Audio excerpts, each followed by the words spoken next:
এই নোমান ফেরেশতা ডাকতে বলবে, মাওলানা ও মাওলানা আলাউদ্দিন সাহেব ওঠো।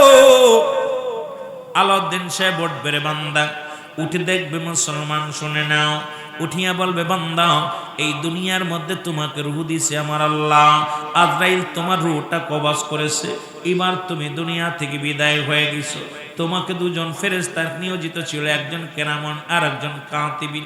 দুজন ফেরেশতা দুনিয়ার মধ্যে তোমার লেখাপড়া করেছে, দুনিয়ার মধ্যে কোনটা ভালো করেছো কোনটা মন্দ করেছো বান্দা সব কিছু তোমার লেখা আছে রে মুসলমান, শুনে নাও।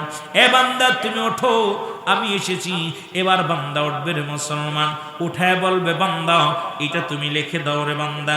দুনিয়ার মধ্যে তুমি যে ভালো কাজ করেছিলে, সব নামাজ রোজা হজ যাকাত যা যা করেছিলে বান্দা, তোমার ভালো একটা কাগজ দিবে। এই নোমান ফেরেশতার হাতের মধ্যে দুই টুকরা কাগজ থাকবে, এক টুকরা কাগজ আপনার হাতের ভিতরে দিয়া দিবে, ডাক দিয়ে বলো, বান্দা এই নাও লেখো। বান্দা দেখে বলবে, আমি লিখবো, আমার কলম কই, আমার কাছে তো কলম নাই। বান্দা যখন ডাক দিবে, নোমান ফেরেশতা ডাক দে, বান্দা বান্দারে কলম হলো তোমার শাহাদত আঙ্গুল মুবারক, এই ডান হাতের শাহাদত আঙ্গুল মুবারক। আমি আপনাদেরকে বলে যাই, হাত দেড় গাজায় হাত দিবেন না, এই হাতটা দিয়ে আর আপনারা মুজমজদের বোতলে হাত দিবেন না, এই হাতটা দিয়ে বিড়ি সিগারেট ধরবেন না, এই হাত দিয়ে ঘুষের টাকা ধরবেন না, এই হাত দিয়ে ঘুষের কারবার করবেন না, সুদের কারবার করবেন না। এই হাতটা দিয়ে ডান হাতের শাহাদত আঙ্গুল মুবারক হবে কলম।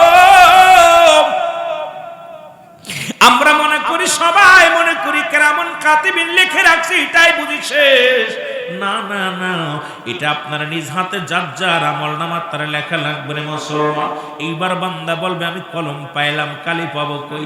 ডাক দে বলে, বান্দা কালি পাবা কই? কালি হলো তোমার মুখের থুতু মুবারক।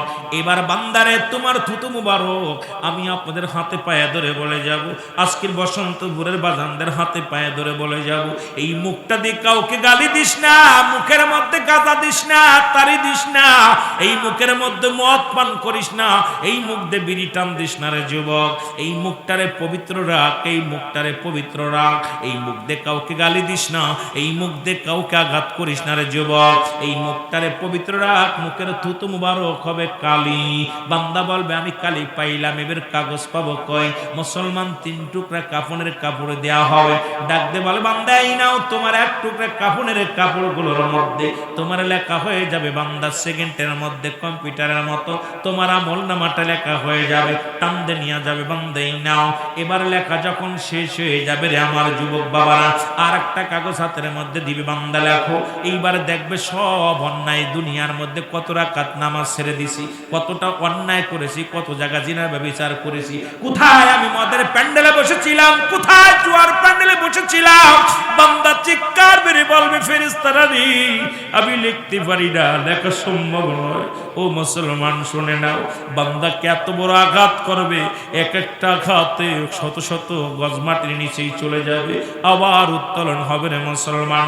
ডান দিক থেকে চাপ মারবে, বাম দিক থেকে চাপ মারবে, মুসলমান উপর থেকে চাপ মারবে, ওই কবরে আপনার সমস্ত অন্যায়গুলো নিজের আমল নামা নিজ হাতে লেখা সারবে গো। আমার যুবক বন্ধুরা, সেদিন বাঁচার মতো কোনো পথ নাই, পালানোর কোনো পথ নাই। বান্দা লেখিয়া চলে যাবে রে বান্দা, যখন লেখা হয়ে যাবে বান্দা ডাক দে বল, বান্দা আমি বিদায়, একটু পরেই তোমার কবরে আসবে। কে আসবে? মান কারণে কে আসবো?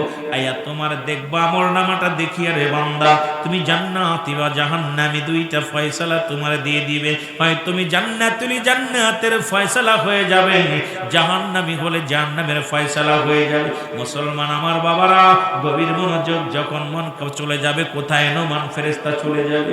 এ আমার ভাইরা, আমার বন্ধুরা আমার, এবার আসবে যখন আসিয়া দেখবে আপনার আমল নামাটা। মুসলমান কেউ কেউ বলে কবরে তিনটা প্রশ্নের জবাব দিতে হবে, কেউ বলে একটা দিতে হবে। আপনার আমল নামা বরাবর আপনার যদি নেক আমল হয়, ওই জান্নাত থেকে একটা দরজা খুলে দেওয়া হবে, ওই কিয়ামত পর্যন্ত জান্নাতের নিয়ামত গুলো ভোগ করবেন কবরে থাকিয়া। আর যদি আপনি জাহান্নামী হন, জাহান্নাম থেকে অগ্নিকাণ্ড, জাহান্নামের যত গজবগুলো আপনার কবরে কিয়ামত পর্যন্ত শুরু হবে। ওই কবরে শুরু আছে, কোনো শেষ নাই। কবরে যে আযাব হয় যদি বিশ্বাস না হয়, আপনি আগামী কাল যাবেন বাড়ি, যে আপনার বাবা মায়ের কবরের পাশে একটা গরু বাঁধবেন বা ছাগল বাঁধবেন, বাদিয়া দেখবেন ওই গরু ছাগলটা খানা খায় না, শুধু টালু মালু তাকায়, চোখের পানি ছেড়ে দেয়, রশি ছিঁড়াছিঁড়ি করে। একমাত্র মানুষ এবং দানবকে বুঝতে দেয় নাই কবরে আযাব, সব প্রাণী বুঝতে পারে, এই দুইটা প্রাণী ব্যতীত। সুতরাং আজকে যারা দুনিয়া থেকে চলে গেছে আমাদের, তাদের তো আমার বাড়ি, আমার ঘর, আমার সংসার, আমার জিন্দেগি বলে বলে দুনিয়া থেকে বিদায় হয়ে গেছে। আজকে পড়ে আছে, তাদের জন্য দোয়া করার মানুষ নেই, তাদের নাম নিশানা থাকবে না, হয়তো আপনাদের পরে আর তাদের নাম নিশানাও কেউ নেবে না। এই জন্য যতদিন বেঁচে আছেন রব্বে কারিমের গোলামি করার দরকার আছে কিনা? আর জোরে জোরে বলেন আছে কিনা? এ দুনিয়ার মুসলমান গভীর মনোযোগ। এই ময়দানের দিকে বান্দা যখন ছুটে আসে, যখন বাড়ি থেকে রওনা দিছে, প্রতিটা কদমে কদমে আমার আল্লাহ রাব্বুল আলামিন সগীরা গুনাহগুলো মাফ করে দিয়েছে। জোরে বলেন মারহাবা। কি গুনাহ? সগীরা গুনাহ, ছোট ছোট গুনাহ জীবন ভরে যারা করেছেন, ছোট্ট গুনাহ করেছেন, রব্বুল আলামিন আপনার আমার জীবনের সমস্ত সগীরা গুনাহগুলো মাফ করে দিয়েছে। জোরে বলেন মারহাবা। মহব্বতের সঙ্গে দুরূদ শরীফ পড়ুন আল্লাহুম্মা। আপনাকে বললাম যে আপনি এইগুলো বক্সগুলো বন্ধ করে দেন, বন্ধ করে দেন না, বলাটা না তো ভাই। মাওলানা মুহাম্মাদ আল্লাহুম্মা। বক্সে গজল গাইতে, নাচ গাইতে ভালো, বক্স করতে ভালো না, দরকার নেই। ওয়ালা আলি সাইয়্যিদিনা।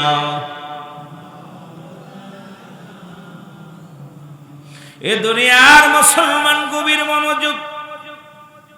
আমরা শুধু সগীরা গুনাহ করি নাই গো, পদে পদে করছি কবিরা গুনাহ। নামাজ ছেড়ে দিয়া কবিরা গুনাহ। কি গুনাহ? জোরে বলেন কি গুনাহ? নামাজ ছেড়ে দিয়া কবিরা গুনাহ, মিথ্যা বলা কবিরা গুনাহ, বেগানা নারীর সঙ্গে দেখা দিয়া কবিরা গুনাহ, বেগানা পুরুষের সঙ্গে দেখা দিয়া কবিরা গুনাহ। হাজার হাজার গুনাহ করলাম, এই গুনাহগুলো মাফের দরকার আছে কি না? জোরে বলেন আছে কি? গুনাহ মাফের দরকার কার কার আছে একটু হাত তোলেন। দরকার নাই? আপনাকে দরকার নাই, তাহলে গুনাহ মাফের দরকার নেই। গুনাহগুলো যত দুনিয়ার মধ্যে কত গুনাহ করলেন। আমার দেশে এক মন্ত্রী আছে, বলছে আমি কোনো গুনাহ টানা করি নাই। কিছুদিন আগে, যদিও আমি সমালোচনা করে আলোচনা করি না, কারো বিরোধিতা করি না, এটা আমার অভ্যাস না। কারণ আমি কাউকে গিবাত করে সমালোচনা করে আলোচনা করা ছোট্টবেলা থেকে আমার অভ্যাস নেই। এই মন্ত্রী বললেন আমার কোনো পাপ নাই, দোয়া করতে বলছে, আমার দোয়া করা লাগবে না, আমি কোনো পাপ করি নাই, গুনাহ করি নাই। চিন্তা করছেন কত বড় নিকৃষ্ট মানুষ, কত নিম্ন কাতারের মানুষ, উনি গুনাহ করে নাই। গুনাহগুলো করলাম মুসলমান বাবারা আমার। নামাজ ছেড়ে দিয়া কবিরা গুনাহ, মিথ্যা বলা কবিরা গুনাহ, বেগানা নারীর সঙ্গে দেখা দিয়া কবিরা গুনাহ, যাদের সঙ্গে দেখা করা জায়েজ তাদের সঙ্গে বিয়ে করা হারাম, যাদের সঙ্গে দেখা দিয়া হারাম তাদের সঙ্গে বিয়ে করা জায়েজ। এক কথায় বুঝে নিয়ে, এখন এই ওয়াজ যদি করি বাংলাদেশে অনেক আলেমরা ধরা পড়ে যায়, অনেক নেতারা ধরা পড়ে যায়। যারা তরিকাতের পিছে লাগে, যারা সুন্নিয়াতের পিছে লাগে, তারা কি একবার গবেষণা করে দেখছেনি তারা কিন্তু পাপের মধ্যে আছে? জোরে বলেন ঠিক কিনা? একভাবে রাখবেন মাইকটা, দয়া করে একভাবে রাখবেন, আওয়াজটা কানে এরকম দরকার নেই, আওয়াজটার জন্য জনগণ শুনতে পায়। আওয়াজ অনেক সুন্দর হচ্ছে বাইরে, এই আওয়াজটা এরা বন্ধ করে, ঢপ ঢপ করে আওয়াজ আসলে মাইক আওয়াজ করে মজা পাবো না। যে কথা বলতেছিলাম দরদি বন্ধুরা শোনো, আল্লামা খুদবি রহমাতুল্লাহ বয়ান করে দুনিয়ার মানুষ আকাশ থেকে জমিন পর্যন্ত যত খালি জায়গা আছে, গোনা করতে করতে গোনার বোঝা এত পরিমাণ গোনা করেছে। বান্দা যখন গোনার কথা মনে করিয়া কোথাও রিয়াজুল জান্নাহ বেহেশতের বাগানের সংবাদ শুনতে পায়, রিয়াজুল জান্নাহ বেহেশতের বাগান খানা আঁকড়ে ধরে খাস তওবা করে আল্লাহ বলে ডাক দেয়। কবরের ভয়ে, জাহান্নামের ভয়ে রে বান্দা যখন চোখের পানিগুলো ছেড়ে দেয়, রব্বে কারীম বান্দার জীবনের সমস্ত গুনাহগুলো মাফ করে দেয়। জোরে বলুন আমিন। এই যে একটা সুযোগ। আজকে 13ই মে মঙ্গলবার, আজকে মে মাসের, আজকে বৈশাখ মাসের 30শে বৈশাখ। উত্তম একটা জায়গা পেলাম, যেটা হলো আল্লাহর ঘর মসজিদ, ওপাশে রাসূলুল্লাহর ঘর মাদ্রাসা, মাঝখানে রিয়াজুল জান্নাহ বেহেশতের বাগান। ইমানদারের জন্য উত্তম একটা জায়গা। সুবহানাল্লাহ বলেন না? আর একটু জোরে। কোন বান্দা যখন এই জান্নাতের বাগানের সংবাদ শুনে, ওই বান্দা কবরের কথা চিন্তা করে, মরার কথা চিন্তা করে, জাহান্নামের কথা ভয় অন্তরে ঢুকায়া বান্দা যখন খাস তওবা করবে আল্লাহ, কারণ কিয়ামত পর্যন্ত আর কোনো নবী আসবে না, কিয়ামত পর্যন্ত নবীদের দরজা বন্ধ, কিয়ামত পর্যন্ত তওবার দরজা খোলা। বান্দা যখন কবরের কথা চিন্তা করে খাস তওবা করে আল্লাহ বলে ডাক দেয়, আল্লাহ রব্বুল আলামিন বান্দার জীবনের সব গুনাহ মাফ করে দেয়। আরো জোরে বলেন না? খুশি হন না আপনারা? যারা এসেছেন তাদের লাভ না লস। আসার কারণে সগীরা গুনাহ মাফ, প্রতিটা কদমে কদমে গুনাহ মাফ হয়েছে। এখন এখানে বসে আখেরি মোনাজাতে শরীক হবেন। আখেরি মোনাজাতের আগে খাস তওবা করবেন। মানুষের দুইটা সময় মরণ হয়, রাত্রে হয় বেলা, না হয় দিনের বেলা। কয়টা টাইম? দুইটা টাইমে মরণ হয়। কয়টা টাইমে? জোরে বলেন, কয় টাইম? এটা বলতে ভয় পাচ্ছেন আপনারা? সাতক্ষীরার মানুষ তো চালাক মানুষ হওয়ার কথা, জ্ঞানী মানুষ। সাতক্ষীরার মানুষগুলো জ্ঞানী মানুষ, কারণ এই দেশে অসংখ্য ওলামায়ে কেরাম, অসংখ্য আলেম ওলামা। আমি যেটা বলতেছিলাম, মানুষের মৃত্যু হয় কয়টা টাইমে? জোরে বলেন, কয় টাইম? হয় রাতে, না হয় দিনে। এখন ওই দুইটা টাইম বলছি না, কেউ চিন্তা করছে আসরের সময় মরে, মাগরিবের সময় মরে, জোহরের সময় মরে, হুজুর করলে দুইটা টাইম, তাহলে এগুলো গেল কই? হ্যাঁ, দুইটা টাইম। একটা হলো রাত্রে, না হয় দিনে। জোরে বলেন, কয়টা টাইম? দুইটা টাইম। একটা হলো রাতের বেলা, না হয় দিনের বেলা। দুইটা টাইম মানুষের মরণ হয়। এ দুনিয়ার মুসলমান শুনে নাও, দিন শুরু করেছিলাম, মৃত্যুবরণ করি নাই রে। রাত শুরু করলাম, এখনো পর্যন্ত মৃত্যুবরণ করি নাই। ফজরের নামাজ পর্যন্ত বেঁচে থাকবো কোনো গ্যারান্টি নেই। আসি না? যেটা বলেন আস। যেহেতু কিয়ামত পর্যন্ত নবী আইতো না, কিয়ামত পর্যন্ত নবীদের দরজা বন্ধ, তওবার দরজা খোলা। যেহেতু রাত্র হয়ে গেছে, কত মানুষ রাতের অন্ধকারে মারা যায়, কত মানুষ রাত্রে ঘুমাইছে আর সকাল উঠতে পারে নাই। এর পৃথিবীর মধ্যে আসার একটা সিরিয়াল আছে, যার কোনো সিরিয়াল নাই। দেখা যায় বাবা জিন্দা, সন্তান দুনিয়ার মধ্যে নাই, দাদা জিন্দা, নাতি দুনিয়ার মধ্যে নেই। কি কখন চলে যায় বলতে পারি না, কেউ বলার সম্ভব নয়। যেহেতু দিন শুরু করেছি, মৃত্যুবরণ করি নাই, রাত্র শুরু করেছি, মৃত্যুবরণ হবে, এর মধ্যে কোনো সন্দেহ নাই।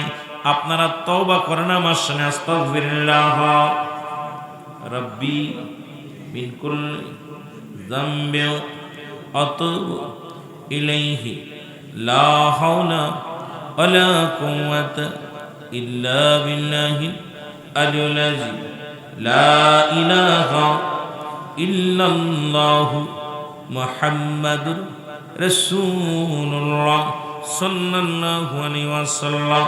আশহাদু আল্লা ইলাহা ইল্লাল্লাহু আহাদাহু, জোরে পড়েন, আহাদাহু লা শারীকা লাহু, আশহাদু আন্না মুহাম্মাদান আবদুহু ওয়া রাসূলুহু। জোরে জোরে চিল্লায় বলা যাবে না মারহাবা। একটু মহব্বতে সবাই দুরূদ শরীফ পড়ুন, আল্লাহুম্মা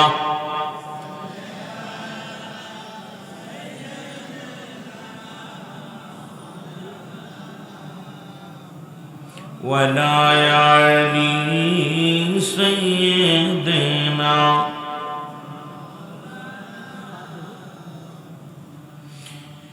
তওবা ভেঙ্গে আবার তওবা করেছি, তওবা ভেঙ্গে আবার তওবা আল্লাহ করেছি, মাফ করে দেন মাবুদ মওলা ইলাহি, মাফ করে দেন মাবুদ মওলা ইলাহি। তুমি যদি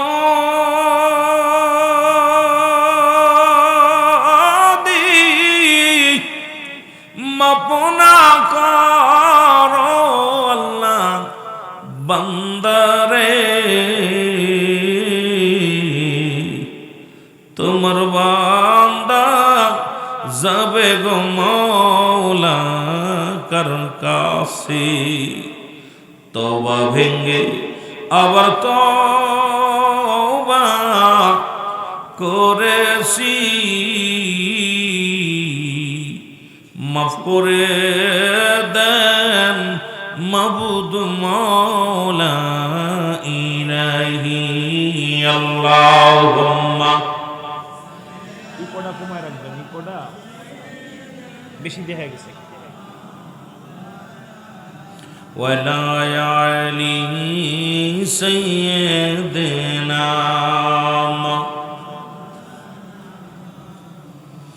এ দুনিয়ার মুসলমান,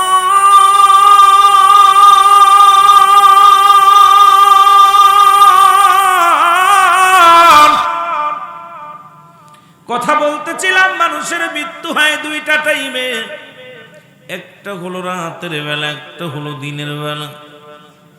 ও মুসলমান শোনো, দিন শুরু করেছে আমার আল্লাহ নামাজ দিয়া, রাত শুরু করেছে আমার আল্লাহ নামাজ দিয়া। এর নামাজের ওয়াজ করব কি, যে ওয়াজটা করার দরকার ছিল ইহুদি খ্রিস্টানদের কাছে, সেই ওয়াজ আমি করব মুসলমানদের কাছে। বড় লজ্জাজনক ব্যাপার রে মুসলমান।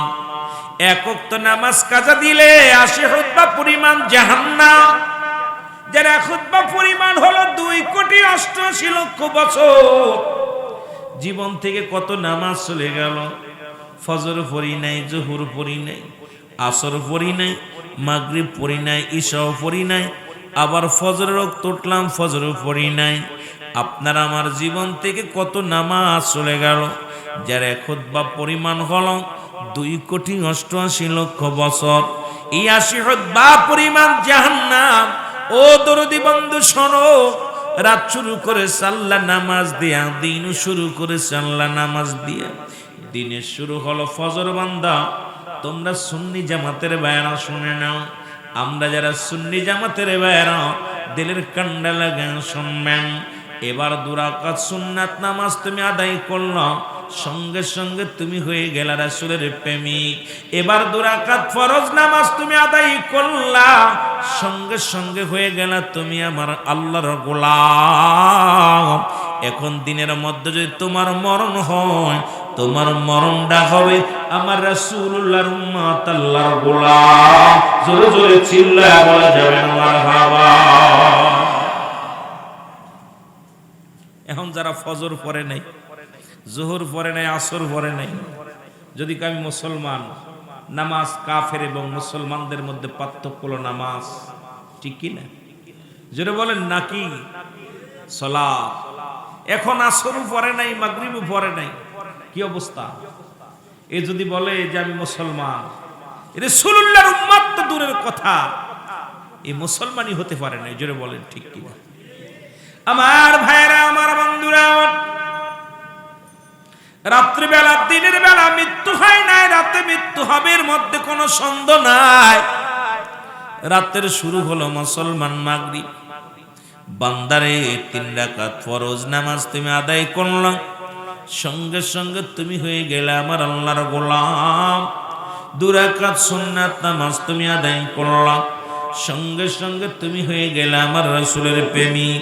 এখন তুমি নামাজ ফরজ পড়ো নাই, সুন্নাত পড়ো নাই, এই হালাতে যদি আমার আপনার মৃত্যু হয়, না হইলাম রাসূলের প্রেমিক, না হইলাম আল্লাহর গোলাম, আমার আপনার কি অবস্থা হবে একবার চিন্তা করে দেখার দরকার আছে কিনা।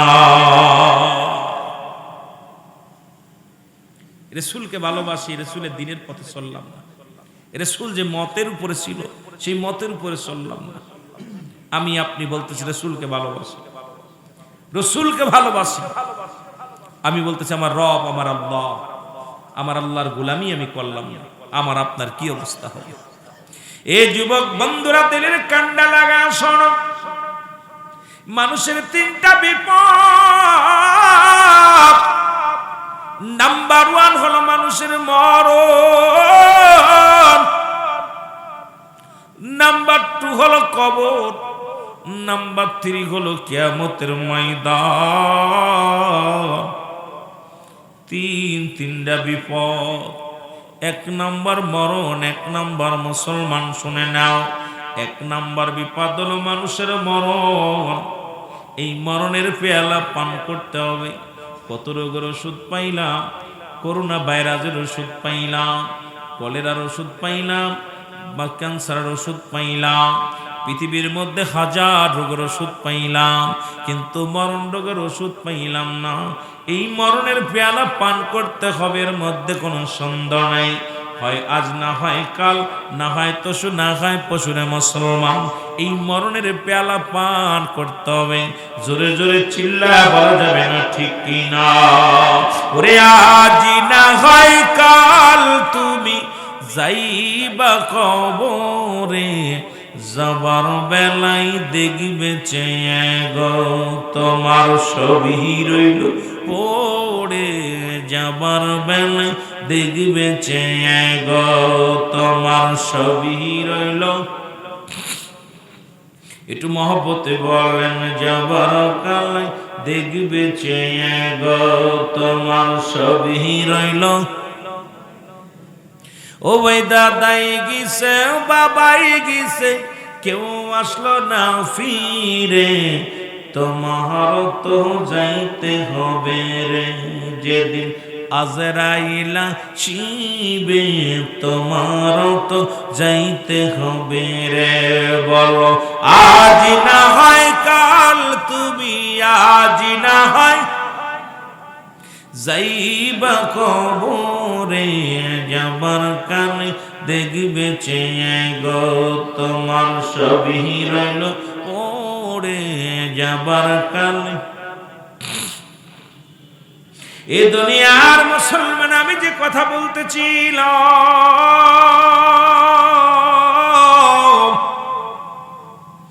মানুষের 3টা বিপদ। নাম্বার 1 হলো মানুষের মরণ। মরণ থেকে পালাবে কোথায়? পালানোর কোনো জায়গা নাই, মরণ থেকে বাঁচার কোনো উপায় নাই। আল্লামা মুফতি আমজাদ আলী সাহেব একটা কিতাব লিখতেন, কিতাবের নাম বারে শরিয়ত।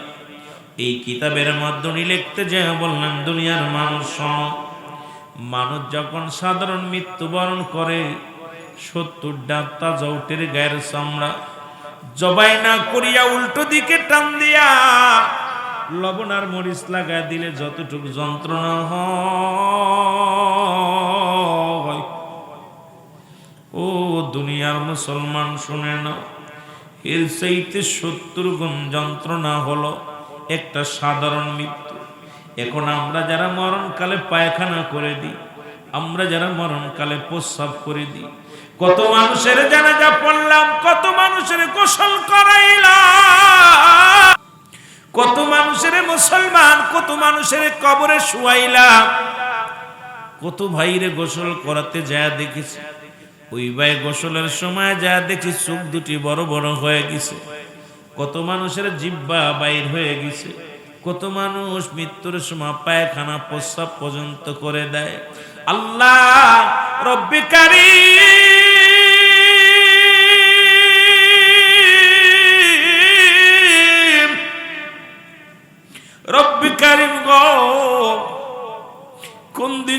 মালাকুল মউত চলে আসবে রে মন। এই দুনিয়ায় কার জন্য তুমি সুদ খাও, কার জন্য ঘুষ খাও, কার জন্য দুনিয়ার সম্পদ করলা? এই দুনিয়ায় সন্তানের জন্য অফিসে বইয়া সুদ খাইলা, সন্তান ছেলে মেয়েদের জন্য তুমি সুদ ঘুষ খাইলা। দুনিয়ার মধ্যে কত অন্যায় করলাম।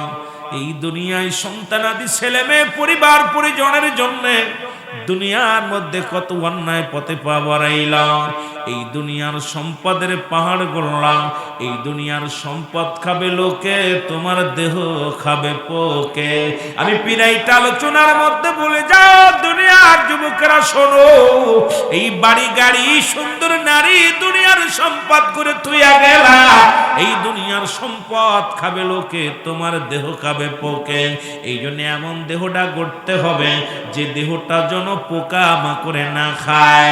ও মুসলমান শুনে, এমন একটা দেহ বানাবা যা আল্লাহর ওলিরা বানাইছে, যারা মৃত্যুর পরে, মুসলমান শুনে নাও, 50 বছর পরে, 10 বছর পরে, 20 বছর পরেও তাদের কবর খনন করে দেখা গেছে আল্লাহর ওলিদের দেহ মুবারক পচে নাই, তাদের দেহের মধ্যে একটা পোকা মাকড় লাগে নাই। ও যুবক, দিলের কান্ডা লাগা শোনো। এই জন্য রাসূল বলে, আলা সাবধান, ইন্না নিশ্চয়, আলা ইন্না উদাল্লাহি, আল্লাহর তরফ থেকে যারা ওলি হয়, আল্লাহর মাহবুব বান্দা যারা হয়, লা ইয়ামুত, তাদের মৃত্যু নাই। আল্লাহর মাহবুব বান্দা যারা হয় তাদের মরণ নাই।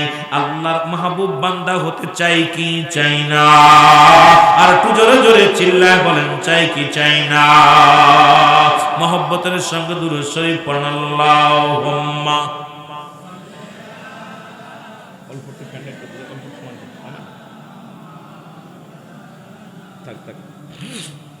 দাদু ভাই জোরে, আওয়াজ নাই। আপনাদের কষ্ট হচ্ছে? আমার ভাষা কি বুঝতে পারেন? এক দেশের গালি এক দেশের বলি। আসলে যদিও মাগুরা ভাষা, থাকি আপনার চট্টগ্রামে, সুতরাং এক দেশের গালি এক দেশের বলি। বুঝতে গেলে আমার ভাষার লগে আপনাদের ভাষা মিল হবে না। তবে সাতক্ষীরা, যেহেতু আমি খুলনা বিভাগের ছেলে, আপনারাও খুলনার মানুষ, আমিও খুলনার মানুষ, সেই হিসেবে আমার মন বলে আমার ভাষার সঙ্গে আপনাদের ভাষার মিল হওয়ারই কথা। হয়তো দুই একটা একটু এলোমেলো হইতে পারে, তবুও চেষ্টা করবো আপনাদের ভাষায় কথা বলার জন্য। মহব্বতে দুরূদ শরীফ পড়েন, আল্লাহুম্মা।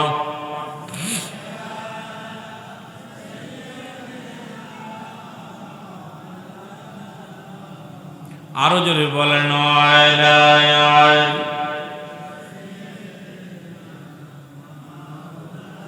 আমার মরণ আসিবে কখন কেউ তো জানি না, আমার মরণ আসিবে, এই আমি চলে যাব, আমায় তোমরা ভুইলা যাইও না, আমি চলে যাব, আমায় তোমরা না, আমার মরণ আসিবে কখন কেউ তো জানি না। জোরে বলেন, আমার মরণ আসিবে। টাকা পয়সা দালান কোটা যাহা করেছি, সব কিছু ফেলাইয়া আজি একাই চলেছি রে আমি, সব কিছু ফেলাইয়া আজি একাই চলেছি। আমি যাবার কালে ভেবে দেখি আমার কেহ নাই, আমি যাবার কালে ভেবে দেখি নাই, আমার মরণ আসিবে কখন কেউ তো জানি না। আমার মহব্বতে জোরে জোরে বলেন, আমার মরণ আসিবে কখন।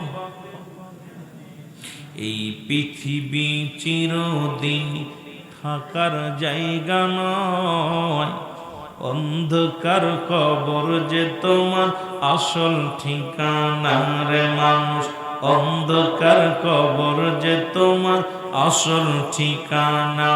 বলো, এই পৃথিবী চিরদিন থাকার জায়গা নয়, অন্ধকার কবর যে তোমার আসল ঠিকানা রে মানুষ, অন্ধকার কবর যে তোমার এই আমি চলে যাব, আমায় তোমরা ভুইলা যাইও না। আমি চলে যাব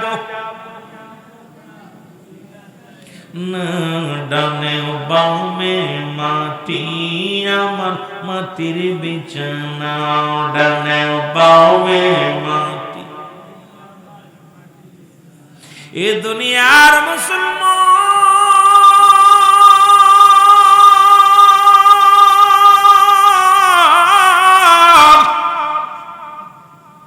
এই দুনিয়ার সম্পদ, এই দুনিয়ার বাড়ি, এই দুনিয়ার গাড়ি, এই দুনিয়ার সম্পদের পাহাড় বানাইলাম। আমার আল্লাহ কি কয়, কুল্লু মান আলাইহা ফান। আল্লাহ কয় বান্দার এই জমিনটা আমি রাখবো না। মারহাবা বলে, একটু জোরে বলে যাবেন আল্লাহু আকবার। রব্বে কারিম ডাকতে বলে, বান্দার এই জমিনটা আমি রাখবো না, এই জমিনটা আমি পুরাই আত্মা বানায়া দিব। এত বাড়াবাড়ি কিসের, কত বাহাদুরি করলাম। ফিরাউন নমরুদ কারণ কত খোদাই দাবি করল, রব্বে কারিম তাদের পৃথিবীর মধ্যে কত ধন সম্পদের মালিক বানায়া দিল। এর মুসলমান যারা পৃথিবীর খলিফা যাদের বানায়া দিছে গো, দুনিয়া থেকে সবার বিদায় করে দিছে। রব্বে কারিম কয়, বান্দা এই দুনিয়ার মধ্যে যা কিছু আছে সব কিছু আমি চূর্ণ বিচ্ছিন্ন করে দিব। এই জমিনের মাটিগুলো পোড়ায় আমি তামা বানায়া দিব। যে মাটির উপরে বসে আছেন মাটিগুলো পুড়ে হয়ে যাবে তামা। একবার কি খেয়াল করেন দাদু ভাইয়েরা, এই মাটিগুলো পুড়ে হবে তামা। এই মাটির জমিন আর থাকবে না। যে জমিনের উপরে কত বাড়াবাড়ি করো, এই জমিনের উপরে কতই নামস্তানি করো, এই জমিনটাকে কত মানুষের ফাঁকি দাও, কত মানুষের জমিটা লুট করে নাও, কত গরিব অসহায় মানুষের জমিগুলো লেখে লেখে নাও। ক্ষমতার বাহাদুরি করো, গায়ের বল দেখাও, সম্পদের বল দেখাও। রব্বে কারিম কয়, বান্দা এই জমিনের মধ্যে যা কিছু আছে আমি চূর্ণ বিচ্ছিন্ন করে দিব। এই জমিনের মাটিগুলো পুড়ে আমি তামা বানায়া দিব। এই জমিনের মধ্যে যত পানি আছে সব পানিগুলো পুড়ে আমি ছাই বানায়া দিব। যেদিন কিচ্ছু বলতে কিচ্ছু থাকবে না, সেদিন থাকবো শুধু আমি আল্লাহ। আর আমি আল্লাহ থাকবো আমার রাসূলের ভালোবাসা নিয়ে।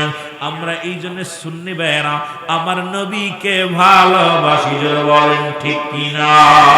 আর জোরে জোরে চিল্লায় বলা যাবে না মারহাবা। হৃদয় থেকে রাসূল তোমায় ভালোবেসেছি বলো, হৃদয় থেকে রাসূল তোমায় মহব্বতে বলেন, হৃদয় থেকে রাসূল তোমায়। ওরে তোমার প্রেমের মালা খানি গলায় পড়েছি, হৃদয় থেকে রাসূল তোমায় ভালোবেসেছি বলো, হৃদয় থেকে। তুমি যদি হও গো আমার, এই গোলামে কিচ্ছু চায় না আর। আরে নবীর প্রেমের মালা খানি গলায় পড়েছি বলো, নবীর প্রেমের মালা খানি। ও হৃদয় থেকে রাসূল তোমায় ভালোবেসেছি বলো, হৃদয় থেকে রাসূল। যারা যারা নবীরে ভালোবাসেন আওয়াজ দিয়ে বলেন, হৃদয় থেকে রাসূল। দাও গো দেখা দয়াল নবী, পাগল হয়েছি আমি। দাও গো দেখা দয়াল নবী, পাগল হয়েছি। তোমার হৃদয় থেকে রাসূল তোমায় ভালোবেসেছি বলো, হৃদয় থেকে। মহব্বত একটু চিল্লায় চিল্লায় বলেন, মদিনায় আওয়াজটা চলে যাক, বলেন হৃদয় থেকে রাসূল তোমায় ভালোবেসেছি বলো, হৃদয় থেকে। এই গোলামের শুধুই চাওয়া একটিবার জন হই গো দেখা, আর ওই চরণে গোলামে চুমা দিব, বলেন ওই কদমে গোলামে চুমা দিব। এই আশাতে এই গোলামে জীবন গড়েছি বলো, এই আশাতে এই গোলামে আজ জীবন গড়েছি বলো। হৃদয় থেকে রাসূল তোমায় ভালোবেসেছি বলো। আরো জোরে বলেন, হৃদয় থেকে রাসূল। এ দুনিয়ার মুসলমান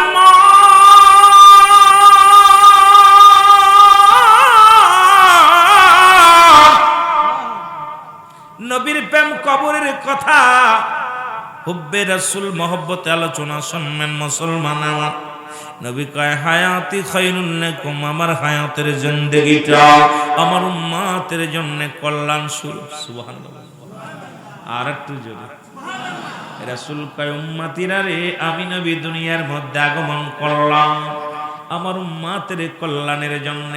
ও মুসলমান শোনো, সাতক্ষীরা কালীগঞ্জের মানুষেরা শোনো, ও যুবক বাবারা শোনো, ফকির পাড়ার যুবকেরা শোনো, আজকে দিলের কান্ডা লাগা, বসন্তপুরের বাজানেরা দিলের কান্ডা লাগা শোনো।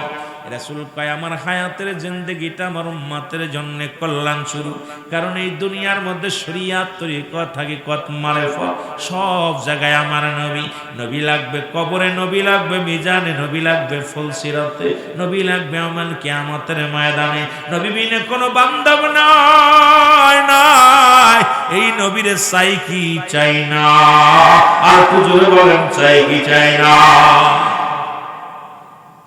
আপনারা দয়া করে সাইদিন অসংখ্য ফেরেশতারা লিখে রাখছে রাসূলের মহব্বতের কথা শুই না। রাসূলুল্লাহর মহব্বত যার অন্তরে যতটুক, তার ঈমান বলতে ততটুক। রাসূলুল্লাহর প্রেম ভালোবাসা যার অন্তরে নাই, তার ঈমান বলতে কিছু নাই, সরাসর বেঈমান, সরাসর বেঈমান। আমার বাবারা, রাসূল বলতেছেন হায়াতি খায়রুল লাকুম, আমার হায়াতের জিন্দেগিটা আমার উম্মতের জন্য কল্যাণ স্বরূপ। সুবহানাল্লাহ বলেন আরো জোরে। এখন আমার দেশের অনেক ভাইয়েরা চিন্তা করে নবী আমগার মতো, আমগার মতো। এই জন্য বলে রাসূলুল্লাহ বলতেছে আমি আমার উম্মতের সঙ্গে কথাবার্তা বলেছি, উম্মতের সঙ্গে চলাফেরা করেছি, উম্মতেরা যেমনি ঘর সংসার করে আমিও নবী করেছি। সুবহানাল্লাহ বলেন আরো জোরে। এ আমার উম্মতিরা শুনে নাও, আমার উম্মতিদের জীবনটা ধন্য। এই কারণে ধন্য, আমি রাসূলুল্লাহ আমার উম্মতের সঙ্গে আমি কথাবার্তা বলেছি। উম্মতেরা কেমনে সংসার করবে এটা বুঝাইয়া দিছি, উম্মতেরা কেমনে নামাজ পড়ব শিখাইয়া দিছি, উম্মতেরা কেমনে চলাফেরা করবে শিখাইয়া দিছি। শরিয়ত তরিকত হাকিকত মারিফত, আগুন পানি মাটি বাতাস, ইসলাম ইমান ইহসান, কালেমা নামাজ রোজা হজ যাকাত, যাবতীয় বিষয়বস্তু বোঝানোর জন্য রব্বে কারীম আমার উম্মতের মাঝে আমাকে প্রেরণ করলো। এই জন্য আমার উম্মতের সঙ্গে আমি কথাবার্তাও বলেছি। আমার উম্মতের জীবনটা ধন্য। জোরে জোরে বলো মারহাবা, আর জোরে জোরে চিল্লা বলা যাবে আল্লাহু আকবার। এই হৃদয় থেকে রাসূল তোমায় ভালোবেসেছি বলো, হৃদয় থেকে রাসূল তোমায়। এ ভাই কোন বানোয়াট কিস্তা খাইন না, জোরে জোরে হাদিসের কথা আর কোরআনের কথা, একদম মূল্যবান কথাগুলো নবী কি বলতেছেন, কোরআন কি বলতেছে, একটু বুঝতে গেলে আমরা সব একদম স্পষ্ট সব বুঝতে পারবো। হৃদয় থেকে রাসূল তোমায় ভালোবেসেছি বলো, হৃদয় থেকে রাসূল তোমায়। ওগো তুমি আমার আমি তোমার, তুমি আমার আমি তোমার, পাগল হয়েছি বলো, তুমি আমার আমি তোমার, পাগল হয়েছি। হৃদয় থেকে রাসূল তোমায় ভালোবেসেছি বলো, হৃদয় থেকে। ওরে নবীর বাড়ি মদিনাতে, আমরা কান্দে সাতক্ষীরাতে বলো, নবীর বাড়ি মদিনাতে, আমরা আমরা কান্দি সাথী খিরাতে ওগো তোমায় ভালোবাসি নবী পাগল হয়েছি আমি তোমায় ভালোবাসি নবী পাগল হয়েছি তাই হৃদয় থেকে রাসূল তোমায় ভালোবেসেছি বলো হৃদয় থেকে রাসূল আরো জোরে বলেন হৃদয় থেকে রাসূল তোমায় ওগো তুমি আমার আমি তোমার তুমি আমার পাগল হয়েছি নবী তুমি আমার আমি তোমার পাগল হয়েছি হৃদয় থেকে রাসূল তোমায় ভালোবেসেছি বলো হৃদয় থেকে রাসূল নবী কয় ওফাতি খায়রুল লাকুম বলে বলামা গভীর মনোযোগ রাসূল কামার ওফাতটা উম্মতের জন্য কল্যাণ শুধু দুনিয়ার মধ্যে আগমনটা কল্যাণ নয় আমি দুনিয়া থেকে বিদায় নিলাম আমার ওফাতটাও আমার ইন্তেকালটা আমার উম্মতের জন্য কল্যাণ শুরু রাসূল কা উম্মতির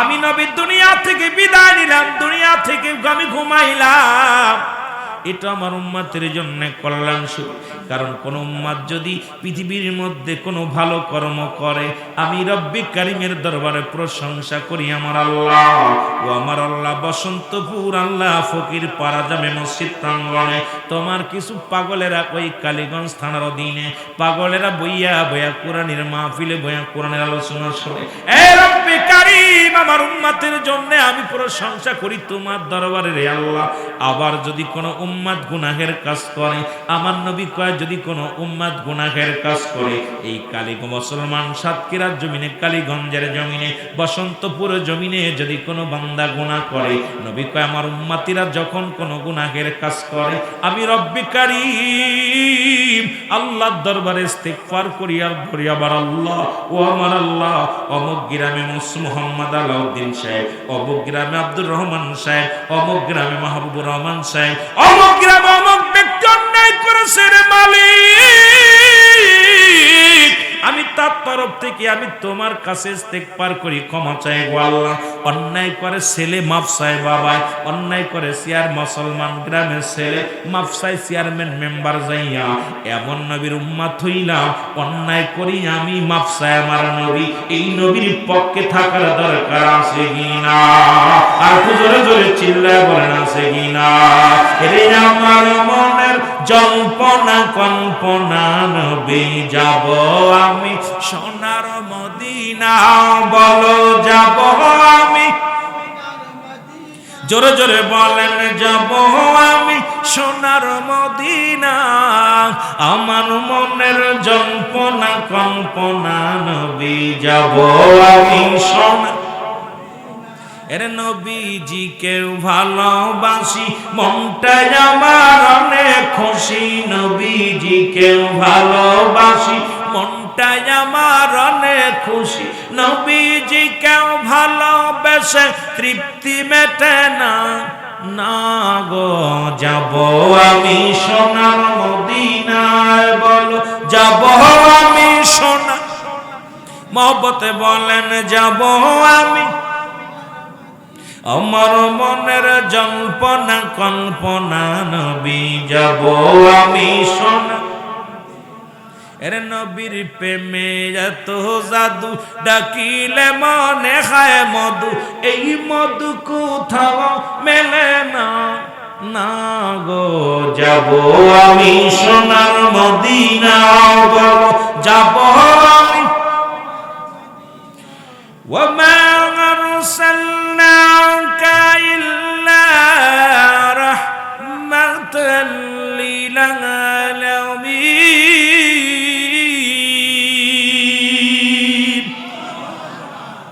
নবী গো তামাম পৃথিবীর রহমত দিয়েছে আপনাকে এই জন্যই তো আপনার ভালোবাসায় আমরা ডুব দিছি জোরে বলেন মারহাবা আর জোরে বলেন মারহাবা কষ্ট হচ্ছে আপনাদের কষ্ট হচ্ছে নবীর ভালোবাসা নবীর কথা শুনলে আশিকদের মন তাজা হয় আশিকদের কলিজা ঠান্ডা হয় জোরে বলেন ঠিক কিনা মুনাফিকদের কলিজার মধ্যে লাগে জোরে বলেন ঠিক কিনা মুনাফিক চিনার উপায় দেখবেন, মুনাফিকদের একদম চিনা উপায় সহজ কথায় রাসূলুল্লাহ শান শৌকত যখন বলা হয় মুনাফিকদের মুখটা বেজার হয়ে যায়, চোখটা কুচুমচি করে, কারণ কলিজার মধ্যে আঘাত লাগে। আর আশিকদের দিলে ঠান্ডা হয়ে যায়, আশিকদের কলিজা ঠান্ডা হয়ে যায়, শীতল হয়ে যায় রাসূলের সম্মান বললে। জোরে বলেন ঠিক কিনা, আরো জোরে বলেন ঠিক কিনা। মহব্বতের সঙ্গে দুরূদ শরীফ পড়েন আল্লাহুম্মা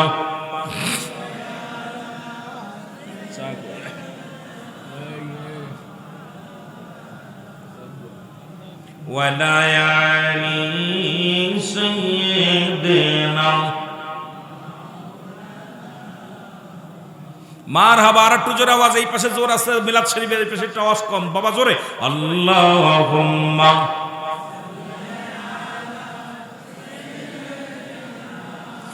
মাওলানা মুহাম্মাদ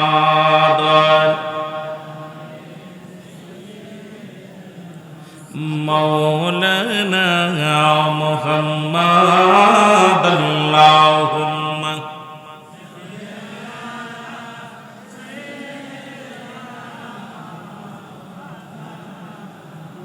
ওগো আশিকিনা আরিফিন বলে কেমনে যাব মদিনায়,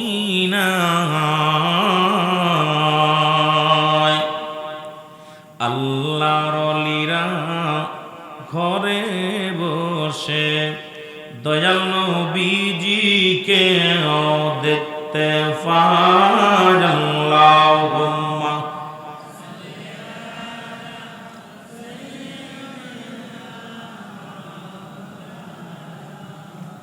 আরো জোরে বলেন ওয়ালায়ালি।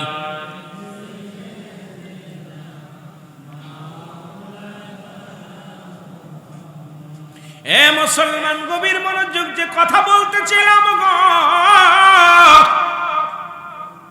রাসূলের মহব্বতের কথা বলতে যাইয়া, কবরের কথা বলতে যাইয়া বলতেছিলাম তিনটা বিপদ। নাম্বার 1 হলো মানুষের মরণ। আল্লামা মুফতি আমজাদ আলী সাহেব তার কিতাবের নাম্বার শরিয়ত, এই কিতাবের মধ্যে লিখলেন মানুষ যখন মারা যায় 70টা তাজা উটের গায়ের চামড়া জবাই না করিয়া লবণার মরিচ লাগা দিলে যতটুক যন্ত্রণা হয় এর চাইতে 70 গুণ মুসলমান 70 গুণ যন্ত্রণা হলে একটা সাধারণ মৃত্যু। ও যুবকদের কান্ডা লাগা শোনো, একটু জিকির করেন লা ইলাহা, আরো জোরে লা ইলাহা, মহব্বতে লা ইলাহা, আরো জোরে লা ইলাহা। কারণ এলো না বেজনম গার মনের বেদনা আগে বুঝাইলে কেউ বোঝে না, বলে নমগার মনের বেদনা আগে বুঝাইলে কেউ বোঝে না। আইরে শোনাইলে কেউ শোনেন না, গো শোনেন সাগে মদিনা লা ইলাহা এর লা ইলাহা, জবান খোলে লা ইলাহা, লা ইলাহা মুহাম্মদ সাল্লাল্লাহু আলাইহি ওয়াসাল্লাম। এ দুনিয়ার মুসলমান শোনো, 2 নাম্বার বিপদ হলো মানুষের কবর। যে দেশে গেলে মানুষের হিসাব হয়, যে দেশে গেলে মানুষের হিসাব হয়, যে দেশে গেলে মানুষ আর কোনোদিন ফিরে আসে না, যে দেশে গেলে আর আসার সম্ভাবনা নাই। নাম্বার 1 কবর, নাম্বার 1 মরণ, নাম্বার 2 হলো কবর। কবর বলতে বোঝায় মানুষের মৃত্যুর পর থেকে শুরু করে কিয়ামত পর্যন্ত জগৎটাকে বলা হয় কবরের জগৎ। এই কবর জগতে যখন শোয়া দিবে, লম্বা আলোচনা গো, আমাকে কয়েকটা বিষয় দিছে আলোচনা করার জন্য। সুতরাং একটা বিষয় যদি থাকতো হয়তো লম্বা আলোচনা করতে পারতাম বিষয় ভিত্তির উপরে, কিন্তু অনেকগুলো বিষয়ের উপর আলোচনা করা লাগবে। এই জন্য একটু টাচ দিয়ে যে বিষয় দিয়ে একটু খেয়াল করবেন। এবার মুসলমান 2 নাম্বার হলো কবর। এই কবরে যখন শোয়া দিবে, আমরা জানি কবরের ভিতরে একজন ফেরেশতা আসে মুসলমান, যে ফেরেশতার নাম আলমান কারণে কি জোরে বলেন ঠিক কিনা? এই নেকির মান কারণে কি আসবে মুসলমান? এর না রে মুসলমান না। এই কবরে শোয়া দিলে সর্বপ্রথম একজন ফেরেশতা আসবে, তার নাম হলো নোমান ফেরেশতা। জোরে জোরে চিল্লায় বলা যাবে আল্লাহু আকবার। এই নোমান ফেরেশতা ডাকতে বলবে, মাওলানা ও মাওলানা আলাউদ্দিন সাহেব ওঠো। আলাউদ্দিন সাহেব উঠবে রে বান্দা, উঠে দেখবে মুসলমান, শুনে নাও। উঠিয়া বলবে, বান্দা এই দুনিয়ার মধ্যে তোমাকে রূহ দিছে আমার আল্লাহ। আজরাইল তোমার রূহটা কবজ করেছে, এবার তুমি দুনিয়া থেকে বিদায় হয়ে গেছো। তোমাকে দুজন ফেরেশতা নিয়োজিত ছিল, একজন কেরামন আর একজন কাতিবিন। দুজন ফেরেশতা দুনিয়ার মধ্যে তোমার লেখাপড়া করেছে, দুনিয়ার মধ্যে কোনটা ভালো করেছো কোনটা মন্দ করেছো বান্দা সব কিছু তোমার লেখা আছে রে মুসলমান, শুনে নাও। এ বান্দা তুমি ওঠো, আমি এসেছি। এবার বান্দা উঠবে রে মুসলমান, উঠায় বলবে, বান্দা এটা তুমি লিখে দাও রে বান্দা। দুনিয়ার মধ্যে তুমি যে ভালো কাজ করেছিলে, সব নামাজ রোজা হজ যাকাত যা যা করেছিলে বান্দা, তোমার ভালো একটা কাগজ দিবে। এই নোমান ফেরেশতার হাতের মধ্যে 2 টুকরা কাগজ থাকবে, 1 টুকরা কাগজ আপনার হাতের ভিতরে দিয়া দিবে। ডাক দিয়ে বলবে, বান্দা এই নাও লেখো। বান্দা দেখে বলবে, আমি লিখবো, আমার কলম কই? আমার কাছে তো কলম নাই। বান্দা যখন ডাক দিবে, নোমান ফেরেশতা ডাক দিবে, বান্দা বান্দারে কলম হলো তোমার শাহাদত আঙ্গুল মুবারক, এই ডান হাতের শাহাদত আঙ্গুল মুবারক। আমি আপনাদেরকে বলে যাই, হাত দেওয়ার গাজায় হাত দিবেন না। এই হাতটা দিয়ে আর আপনারা মুজমজদের বোতলে হাত দিবেন না। এই হাতটা দিয়ে বিড়ি সিগারেট ধরবেন না। এই হাত দিয়ে ঘুষের টাকা ধরবেন না। এই হাত দিয়ে ঘুষের কারবার করবেন না, সুদের কারবার করবেন না। এই হাতটা দিয়ে ডান হাতের শাহাদত আঙ্গুল মুবারক হবে কলম। আমরা মনে করি, সবাই মনে করি কেরামন কাতিবিন লিখে রাখছি, এটাই বুঝি শেষ। না না না, এটা আপনার নিজ হাতে যার যার আমল নামার তারা লেখা লাগবে রে মুসলমান। এইবার বান্দা বলবে, আমি কলম পাইলাম, কালি পাবো কই? ডাক দে বলে, বান্দা কালি পাবা কই? কালি হলো তোমার মুখের থুতু মুবারক। এবার বান্দারে তোমার থুতু মুবারক আমি আপনাদের হাতে পায়ে ধরে বলে যাব, আজকের বসন্তপুরের বাজানদের হাতে পায়ে ধরে বলে যাব, এই মুখটা দিয়ে কাউকে গালি দিস না, মুখের মধ্যে গাঁজা দিস না, তারি দিস না, এই মুখের মধ্যে মদ পান করিস না, এই মুখ দিয়ে বিড়ি টান দিস না রে যুবক। এই মুখটারে পবিত্র রাখ, এই মুখটারে পবিত্র রাখ। এই মুখ দিয়ে কাউকে গালি দিস না, এই মুখ দিয়ে কাউকে আঘাত করিস না রে যুবক। এই মুখটারে পবিত্র রাখ, মুখের থুতু মুবারক হবে কালি। বান্দা বলবে, আমি কালি পাইলাম, এবার কাগজ পাবো কই? মুসলমান 3 টুকরা কাফনের কাপড় দেয়া হবে। ডাক দে বলে, বান্দা এই নাও, তোমার 1 টুকরা কাফনের কাপড়গুলোর মধ্যে তোমার লেখা হয়ে যাবে বান্দা, সেকেন্ডের মধ্যে কম্পিউটারের মতো তোমার আমল নামাটা লেখা হয়ে যাবে। টান্দে নিয়ে যাবে, বান্দা এই নাও। এবার লেখা যখন শেষ হয়ে যাবে রে আমার যুবক বাবারা, আর একটা কাগজ হাতের মধ্যে দিবে, বান্দা লেখো। এইবার দেখবে সব অন্যায়, দুনিয়ার মধ্যে কত রাকাত নামাজ ছেড়ে দিছি, কতটা অন্যায় করেছি, কত জায়গা জিনার ব্যভিচার করেছি, কোথায় আমি মদের প্যান্ডেলে বসেছিলাম, কোথায় জুয়ার প্যান্ডেলে বসেছিলাম। বান্দা চিৎকার বেরে বলবে, ফেরেশতারা রে আমি লিখতে পারি না, লেখা সম্ভব নয়। ও মুসলমান শুনে নাও, বান্দাকে এত বড় আঘাত করবে, এক একটা আঘাতে শত শত গজ মাটির নিচেই চলে যাবে, আবার উত্তোলন হবে রে মুসলমান। ডান দিক থেকে চাপ মারবে, বাম দিক থেকে চাপ মারবে, মুসলমান উপর থেকে চাপ মারবে। ওই কবরে আপনার সমস্ত অন্যায়গুলো নিজের আমল নামা নিজ হাতে লেখা সারবে গো। আমার যুবক বন্ধুরা, সেদিন বাঁচার মতো কোনো পথ নাই, পালানোর কোনো পথ নাই। বান্দা লেখিয়া চলে যাবে রে বান্দা। যখন লেখা হয়ে যাবে, বান্দা ডাক দে বল, বান্দা আমি বিদায়, একটু পরেই তোমার কবরে আসবে। কে আসবে? মান কারণে কে আসবো?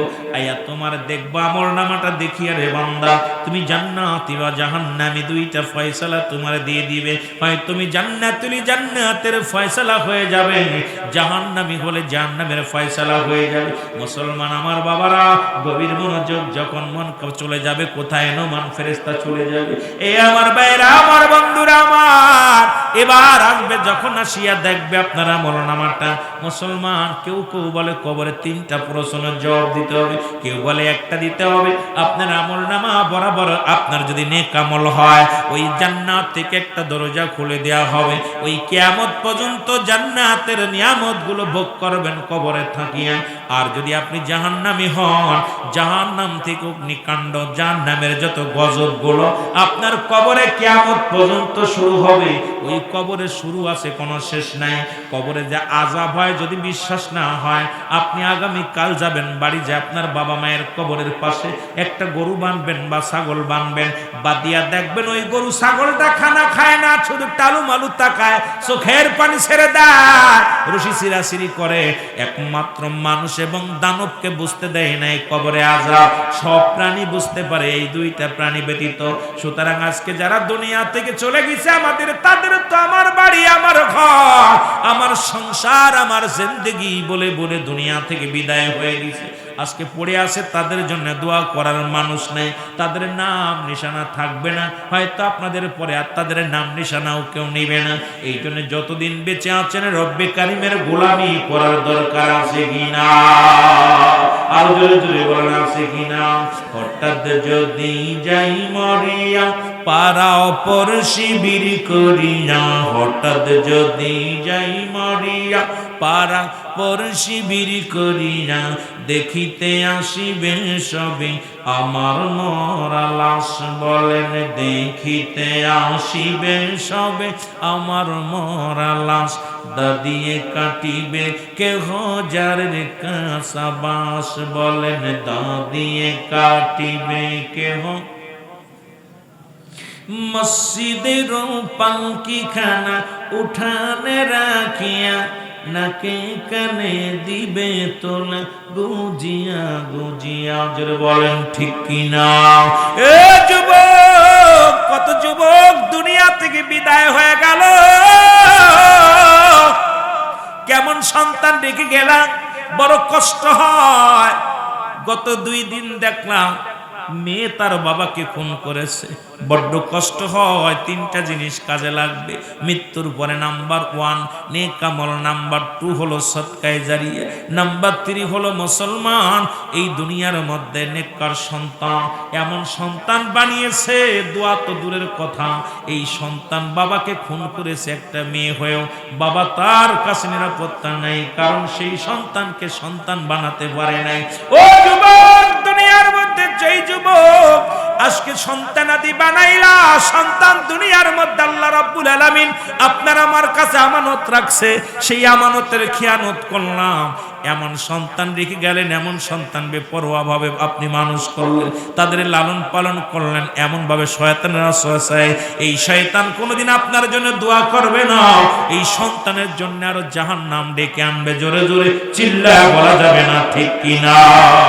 হঠাৎ যদি যাই মরিয়া পারা অপর শিবির করিয়া, হঠাৎ যদি যাই মরিয়া পারা পর শিবির করিয়া, দেখিতে আসিবে সবে আমার মরা লাশ। বলেন দেখিতে আসিবে সবে আমার মরা লাশ, দাদিয়ে কাটিবে কেহ যারের কাসাবাস। বলেন দাদিয়ে কাটিবে কেহ। গরম পানি মশারি তলে কাপড় খুলিয়া, শেষ বিদায়ের গোসল দিবে ডলিয়া ডলিয়া। টিকটুকরা সাদা কাপড় অন্যরকম শ্বাস, দাদিয়ে কাটিবে কেহ যারের কাসাবাস। বলো দাদিয়ে কাটিবে কেহ যারের কাসাবাস। বড় আশ্চর্য হয়ে যায়। গজলটা আমি গিয়েছি অনেক আগে, আমার ছেলের থেকে। আমার ছেলে, আমার চাচা মারা গেল, মারা গেলে বাড়িতে আসার পর আমার ছেলের বয়স মাত্র 2 বছর, 2.5 বছর 2 বছর, মোটামুটি ভালোই বড় হয়েছে ডঙ্গ। এই সন্তান ছোট্ট সাইকেল, আপনার ওই রিক্সা সাইকেল যেটা ছোট, এটা কিনে দিছে। এটা চালাইতে চালাইতে আমার মাগুরাতে গোরস্থানের পাশে দাঁড়ায় আছে, তখন গোরস্থানে বাজে তখন প্রায় 12টা বাজে। আমরা জোহরের নামাজের পরে জানাজা হবে। আর আমার গোরস্থানটা অনেক বড় গোরস্থান আমার এলাকার। এই গোরস্থানে দিনের বেলা যাইতে ভয় করে, একটা কেমন যেন একটা ভিতরে একটা ভয় ভীতি লাগে, গাছগাছালি ভরা। আমার ছেলে যায় দেখি গোরস্থানের পাশে দাঁড়িয়ে আছে, যায় দেখি আমি আমার ছেলেকে বলতো, বাবা তুমি এখানে কেন? কাব্বু দাদা এখানে কেমনে থাকবো, বাতি নাই, লাইট নাই, কিছু নাই, বিছনা নাই, কেমনে থাকবো? তা আমার বাবারা কত বড় টাকাওয়ালা বাড়িওয়ালা, যাদের ভয়ে থরথর করে এলাকার মানুষ কাঁপতো, এরা দুনিয়া থেকে চলে গেছে। অনেকের কবর উপরে দিয়ে কুত্তা শিয়ালে পায়খানা করে, অনেকের কবর উপরে গরু ছাগলে পায় আপনার ঘাস খায়, অনেকের কবরের অস্তিত্ব নাই, ভেঙে গেছে, ছেলেরা খবর নেই। দেখা যায় 5 বছর পর ইমাম সাহেবরে জিগায়, হুজুর আমার আব্বার কবর কোনটা? মজ্জাম সাহেবরে জিগায়, আমার ছেলের কবর কোনটা? তার মানে বোঝা গেল ও কবরের পাশে সম্পর্ক ভালো না, কবরবাসীর সাথে সম্পর্ক নাই। আমার বাবারা এই সন্তান দুনিয়ার মধ্যে রেখে গেলেন, সন্তান রেখে গেছেন, এমন সন্তান যে সন্তান দ্বারা আপনি কখনো উপকারিত হওয়া সম্ভব নাই। সন্তানের জন্য জাহান্নামী। এই জন্যে সন্তান যেটাই বানান না কেন, সুসন্তান বানান, যে সন্তানগুলো আপনার জানাজা পড়তে পারবে, যে সন্তানগুলো আপনার দোয়া করতে পারবে, যে সন্তানগুলো আপনি ইন্তেকালের পরে কবরের পাশে দাঁড়ায় দাঁড়ায় দোয়া করতে পারে, সেই সন্তানগুলো রাখার দরকার আছে কিনা? জনগণ আছে কিনা? আপনারা ইঞ্জিনিয়ার বানান, দুঃখ নাই, জজ বানান, পুলিশ বানান, র‍্যাব বানান, দুঃখ নাই, কিন্তু সন্তানটাকে সর্বনিম্ন তাকে জানাজার নিয়মটা শিক্ষা দেন, তাকে কিছু সূরা কিরাত শিক্ষা দেন, কিছু হাদিস শিক্ষা দেন, হালাল হারাম যেটা বুঝতে পারে। এই জন্য সন্তানদেরকে আগে মাদ্রাসায় প্রশিক্ষণ দিয়া তাদেরকে লেখাপড়া করে একটা আলেম বানান। যখন এসে কোরআন বসবে, আপনি চিন্তা করেন যে আমার ছেলে আমার জানাজা পড়বে, আমার নাতি ছেলে আমার জানাজা পড়বে, এমন সুসন্তান বানিয়ে থুয়ে যান, তাহলে আপনি কবরে শান্তি পাবেন। নাই ওই সন্তান গাঁজাখোর, মদখোর, ঘুষখোর, অফিসে বয়া যারা ঘুষ খায়, দুর্নীতি করে। আমার বাবারা, আমি ছোট্টবেলা থেকে শুনতাম যে মানুষের মতো মানুষ হতে হবে। ছোট্টবেলা থেকে বাবাই বলতো মানুষের মতো মানুষ হতে হবে, মা বলতো মানুষের মতো মানুষ হতে হবে, আমার উস্তাদ বলতো মানুষের মতো মানুষ হতে হবে। তা আমি চিন্তা করতাম যে বাবা মা বলে মানুষের মতো মানুষ হতে হবে, আমিও মানুষ, মাও মানুষ, বাবাও মানুষ, উস্তাদও মানুষ, আমি তো মানুষই, আমি তো গরু না। এখন বুঝি কেন মানুষের মতো মানুষ হতে বলেছিল। এখন দেখলাম বিবেচনা করে, হিসাব করে, গবেষণা করে, যে সন্তান লেখাপড়া করে ঘুষ ছাড়া যাদের কলম চলে না, এরা কি মানুষ না মানুষ? জনে বলেন এরা কি মানুষ না মানুষ? যে সন্তান লেখাপড়া করে বড় ডিগ্রি নিয়ে এসে ডাক্তার হয়েছে, তাদের অপারেশন করে না টাকার জন্য। অনেক ডাক্তারে এত রুগী মারা যাচ্ছে আইসিইউর ভিতরে রেখে, মিথ্যা, মরা রুগী রেখে, মরা লাশ রেখে 5 দিন 6 দিন আইসিইউর ভিতরে রেখে টাকা আদায় করতেছে। এরা কি মানুষ না মানুষ? যারা বলেন মানুষ কা মানুষ। আবার সন্তান বিদেশ থেকে ডিগ্রি নিয়ে আসে। দেখেন, আমি আমার গবেষণায় পেয়েছি বাংলাদেশে, অন্য দেশের কথা বলবো না, বাংলাদেশে আমার গবেষণায় দেখছি সবচেয়ে দুর্নীতিবাজ হলো শিক্ষিত সমাজ। ঘুষখোর, সুদখোর, ব্যভিচারখোর পৃথিবীর মধ্যে সবচেয়ে 2 নম্বরই হলো আমাদের দেশের। আমার দেশের কৃষক ঘুষ খায় না, আমার দেশের আপনার ভ্যান চালক, রিক্সা চালক ঘুষ খায় না, কিন্তু আমার দেশে বড় বড় ডিগ্রি নিয়ে চেয়ারের মধ্যে বয়া লক্ষ লক্ষ টাকা ঘুষ লেনদেন করে। জোরে বলেন ঠিক কিনা? এরা কি মানুষ না মানুষ? জোরে বলেন মানুষ কি অমানুষ? আপনি অমানুষের বাবা, আপনি ঘুষখোরের বাবা, আপনি সুদখোরের বাবা, আপনি জিনাখোরের বাবা, আপনি কপাল ঘষতে ঘষতে চুলে ফেলছেন, আর ওই ঘুষের টাকা দিয়ে হজ করে আসছেন। হজ করে এসে আপনি হাজী সাহেব তসবি টিপতেছেন, অথচ আপনার ছেলে অফিসে বইয়া লক্ষ লক্ষ টাকা ঘুষ খাচ্ছে, অথচ আপনার ছেলে অফিসে বইয়া লক্ষ লক্ষ টাকা সুদের কারবার করতেছে, ঘুষের কারবার করতেছে। এই সন্তানের বাবা আপনি, সুতরাং আপনি মানুষ জন্ম দেন না, আপনি দিচ্ছেন অমানুষ জন্ম। সুতরাং আপনার নামাজ, রোজা, আপনার জিন্দেগি সব বরবাদ। জোরে বলেন ঠিক কিনা? আরো জোরে বলেন ঠিক কিনা? এই জন্য মানুষের মতো মানুষ হতে হবে। এখন বুঝি যে মানুষের মতো মানুষ কেন হতে বলেছিল। কেন আমার দেশে বড় বড় চেয়ার যাদের দখলে, কলম চলে না তাদের হাতে, আপনার ঘুষ ছাড়া তাদের কলম চলে না, তাহলে বোঝা গেল তাদেরকে আমরা মানুষ করতে পারি নাই, অমানুষ।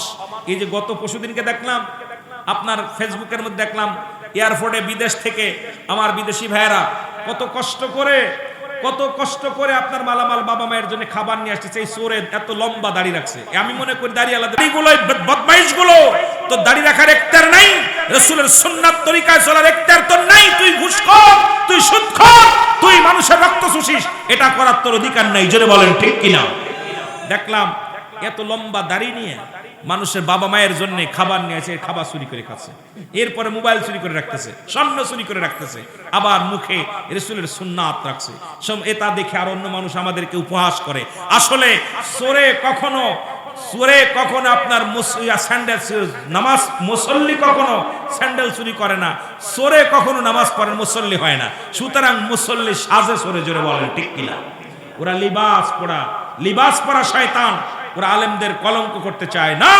কোন হক্কানি আলেম যাদের ভিতরে কোরআন আছে, যাদের ভিতরে হাদিস আছে, রাসূলের মহব্বত আছে, ইসলামের বিধান জানে, এর দ্বারা কখনো অন্যায় করা সম্ভব, জোরে বলেন সম্ভব।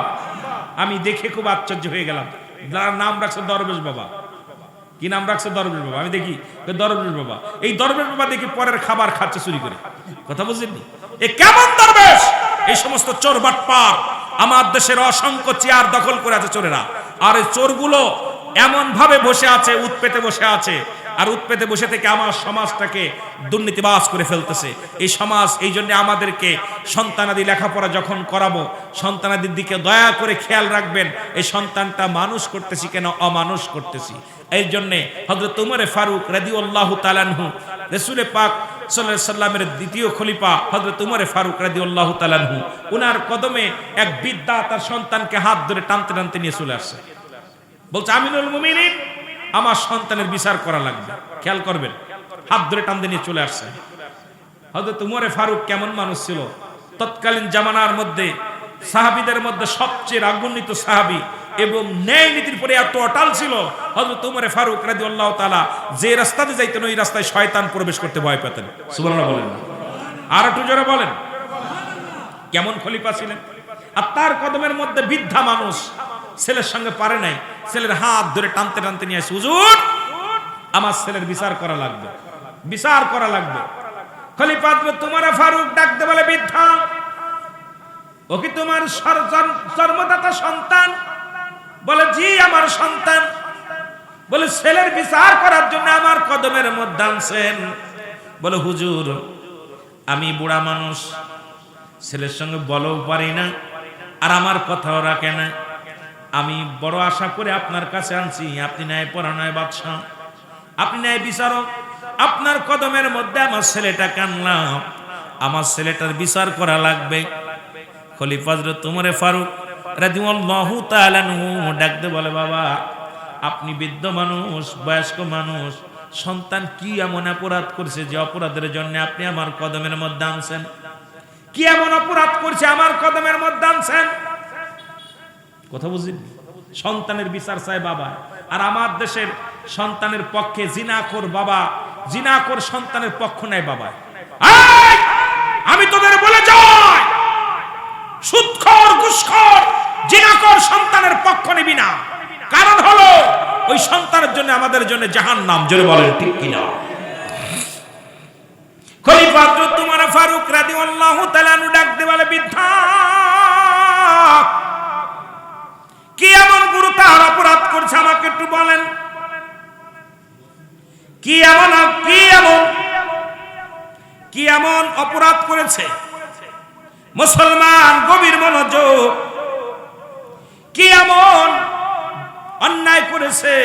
বলে, নাম্বার 1, সন্তান কি করেছে? সন্তান জিনা করেছে। কি করেছে? জিনা করছে। কি করছে? জিনা করছে। বলে, জিনা করা কি গুনাহ, ভালো কাজ না খারাপ কাজ? জোরে বলেন, কি জিনা করা ভালো কাজ কি ভালো কাজ না অন্যায় কাজ? যে ব্যক্তি জিনা করবে, জিনার শাস্তির বিধান হুজুর আছে, যেহেতু একজন প্রিন্সিপাল মানুষ। মুসলমান, জিনার শাস্তির বিধান হলো, যদি কোনো যুবক যদি পৃথিবীর মধ্যে জিনা করে, অবিবাহিত নারী, অবিবাহিত পুরুষ যদি জিনা করে, শাস্তির বিধান হলো 100 ডোরা মারতে হবে তার গায়ের মধ্যে। যদি মারা যায়, বাকি অংশটা তার কবরে, যদি বিবাহ না করার কারণে, অবিবাহিত থাকার কারণে ওই যুবকটা জানাজা পাবে, ওই যুবকটা কাফন পাবে, দাফন পাবে। ওই যুবকটাকে যখন দাফন কাফন করে কবরে রাখবে, বাকি বেতের আঘাতগুলো যুবক যুবতীর কবরের উপরে মারতে হবে। এটা হলো শাস্তির বিধান। আর যদি কোনো বিবাহিত নারী, বিবাহিত পুরুষ যদি জিনা করে, তাদের শাস্তির বিধান হলো যদি কোনো বিবাহিত নারী বিবাহিত পুরুষ যদি জিনা করে, বাবারা আমার, শাস্তির বিধান কোরআন কি বলে? কোরআনের শাস্তির বিধান শোনেন। বলতেছে ওই যুবককে, ওই নারী এবং পুরুষকে নাভি পর্যন্ত এই বুক পর্যন্ত মাটি নিজেই পুঁততে হবে, কঙ্কাল নিক্ষেপ করতে হবে, পাথর ছুঁড়ে মারতে হবে, যতক্ষণ পর্যন্ত মৃত্যুবরণ না করবে ততক্ষণ পর্যন্ত মারা বন্ধ হবে না। যখন দেখবেন নিশ্চিত মারা গেছে, মারা যাওয়ার পর এই ব্যক্তির লাশটা উত্তোলন করবে। কোনো মুসলমান বিবাহিত নারী বিবাহিত পুরুষ কোনো দাফন পাবে না, বিবাহিত নারী বিবাহিত পুরুষ কোনো কাফন পাবে না, বিবাহিত নারী বিবাহিত পুরুষ কোনো জানাজা পাবে না। এই দিবালয়ে মানুষের সামনে কুকুর শিয়ালদের লাশটা খাওয়া দিতে হবে। একটা বিচার যদি সাতক্ষীরার জমিনে হতো, পরের বউ নিয়ে হাত ধরে টানাটানি বন্ধ হয়ে যেত। জোরে বলেন ঠিক কিনা? বিবাহিত নারী বিবাহিত পুরুষ এরা কোনো জানাজা পাবে না, কাফন পাবে না, দাফন পাবে না। এদের লাশটা কোনো গোরস্থানে রাখা যাবে না, কবরে কুত্তা দিয়ে শিয়াল দিয়ে খাওয়াই দিতে হবে। কারণ ইসলামের বিধান যদি কোরআনের বিধান মানতো, আমার দেশ সুন্দরভাবে চলতো। কিন্তু আমরা কি করি? একজন জিনা করলে সে টাকা ছাড়া আরো আমাদের দেশের মাতবার, চেয়ারম্যান, মেম্বার সব তাদের পক্ষ নেয়, জিনাকারীর পক্ষ নিয়ে আদালতে ওঠে। আমার দেশের উকিলরা ওই বড় গলায় মক্কেল পাইছে, টাকা পাইয়া টাকা খাইয়া মক্কেল ধরছে। এমন একটা দিন আসবে রব্বে করিমের দরবারে জবাব দিতে পারবি না, ওই সুদখোরের পক্ষ নেওয়ার জন্য, ঘুষখোরের পক্ষ নেওয়ার জন্য, জিনাকারীর পক্ষ নেওয়ার জন্য। আমার ভাইয়েরা, আমার বন্ধুরা, আমার গভীর মনোযোগ। যেহেতু অধিক আমি যেতে পারবো না, অনেক লম্বা আলোচনা। যদিও আউলিয়া একরামের কথা বলতে বলেছি, আমি আউলিয়া একরাম দিয়ে শুরু করেছি আলোচনা। আল্লাহর নবীদের শানে গেছি, মরণে গেছি, অনেক দিক কিন্তু লম্বা আলোচনা হয়ে গেছে। আউলিয়া একরামদের শান প্রথমে শুরু করেছিলাম, মাঝে কিছু বলে আসছি। বাবারা আমার, গভীর মনোযোগ। যে কথাগুলো বলি লক্ষ্য করবেন, যে কথাগুলো বলি খুব খেয়াল করবেন। 2 নাম্বার অপরাধ, আমার সন্তান মানুষ হত্যা করছে, এটা ভালো কাজ কি খারাপ কাজ? কথা বলেন, খারাপ কাজ। 3 নাম্বার অপরাধ হলো আমার ছেলে মাদক সেবন করে। খলিফা হযরত উমর ফারুক রাদিয়াল্লাহু তাআলা আনহু সঙ্গে সঙ্গে রাগান্বিত হয়ে ডাক দিয়ে বলেন, বৃদ্ধা, তোমার সন্তান যে অপরাধ করেছে এর একমাত্র শাস্তি হলো মৃত্যুদণ্ড, তাকে দুনিয়া থেকে বিদায় করে দিতে হবে।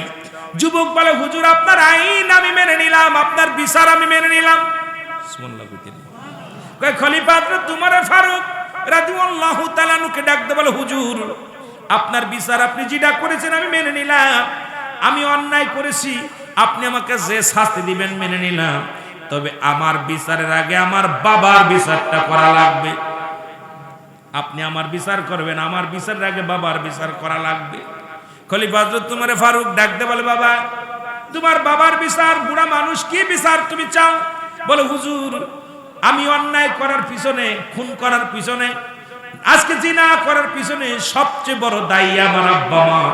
কারণ 1 নম্বরে বিচার, আমার বাবা আমাকে একটা ভালো মা দেয় নাই, আমাকে এমন একটা মা দিছে যে মা হলো জিনাকারী, যে মা বেপরদায় চলে, যে মাটা সে গায়ে কাপড় রাখে না, মাথায় কাপড় রাখে না, যে মাটা বেপরদায় চলাফেরা করে, বেগানা পুরুষের সঙ্গে মেলামেশা করে, সুতরাং সে আমাকে আদর্শ মা দেয় নাই। 1 নম্বর অপরাধ আমার বাবার। 2 নম্বর অপরাধ, আমার বাবা আমাকে একটা ভালো নাম দেয় নাই। 3 নম্বর অপরাধ, আমার বাবার এই দুনিয়ার মধ্যে ইসলামের কোনো জ্ঞান আমারে দেয় নাই। সুতরাং কোনটা হারাম, কোনটা জায়েজ, কোনটা না জায়েজ, কোনটা হারাম, কোনটা হালাল, কোনটা ভালো, কোনটা মন্দ, এটা বুঝার মতো জ্ঞান আমার ছিল না। এই কারণে আমি অন্যায় করেছি।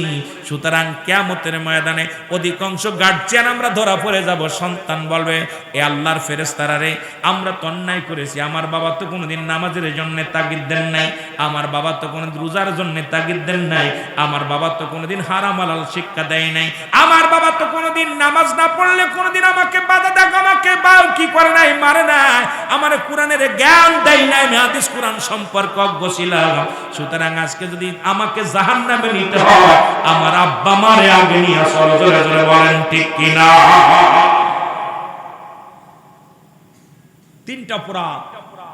হুজুর 1 নাম্বার, আমাকে একটা ভালো মা দেয় নাই, তাহলে আমাদের বিয়ে করার আগে, এখন তার আমাদের দেশে সব সুন্দরী পুজোরি হয়ে গেছে, এখন তো আর আগের যুগের মানুষ যখন বিয়ে করতো মুরব্বীরা যায়া ওই মেয়েটার মাতৃকুল আপনার পিতৃকুল এর পরে ওই নানার কুল সবগুলো গবেষণা করে দেয়, মেয়ে কালো হোক এই মেয়েটা কোরআন পড়তে পারে কিনা, এই মেয়েটা আপনার শরীয়তের বিধান মানে কিনা, এই মেয়েটা কোরআন শরীফ আপনার নামাজ পড়ে কিনা, এই মেয়েটা পর্দায় থাকে কিনা, এগুলো গবেষণা করে যাচাই বাছাই করে বিয়ে দিছে।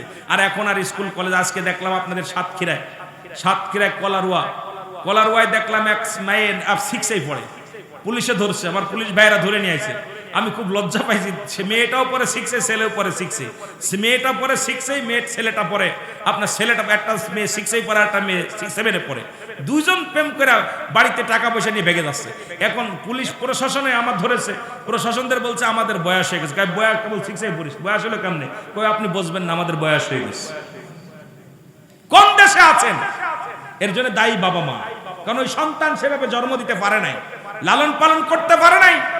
যদি আজকে ওই বাবা খুন হতো না মেয়ের হাতে, যদি ওই মেয়েটাকে যদি ছোট্টবেলা থেকে শিক্ষা দিত, তাকে প্যান্ট শার্ট পরাইছে, শার্ট পরাইছে, যে মেয়েটা উশৃঙ্খল, যে মেয়েটা খুন করছে তার বাবাকে, আপনারা দেখছেন যে ওই মেয়েটার পণ্যে ছিল শার্ট প্যান্ট, ওই মেয়ে একদম মনে হচ্ছে একদম হিরণ শিখর, জোরে বলেন ঠিক কিনা? মেয়ের চেহারার মধ্যে হিরণ শিখর, কারণ ছোট্টবেলা থেকে তাকে মাকে ওই মেয়েটাকে কি পড়াইছে, আজকে আমাদের ছোট্ট মেয়ের হাত ধরে কাঁচা কাদা যা বানাবেন তাই হবে, এটা শুকিয়ে গেলে নষ্ট হয়ে ভেঙে যাবে।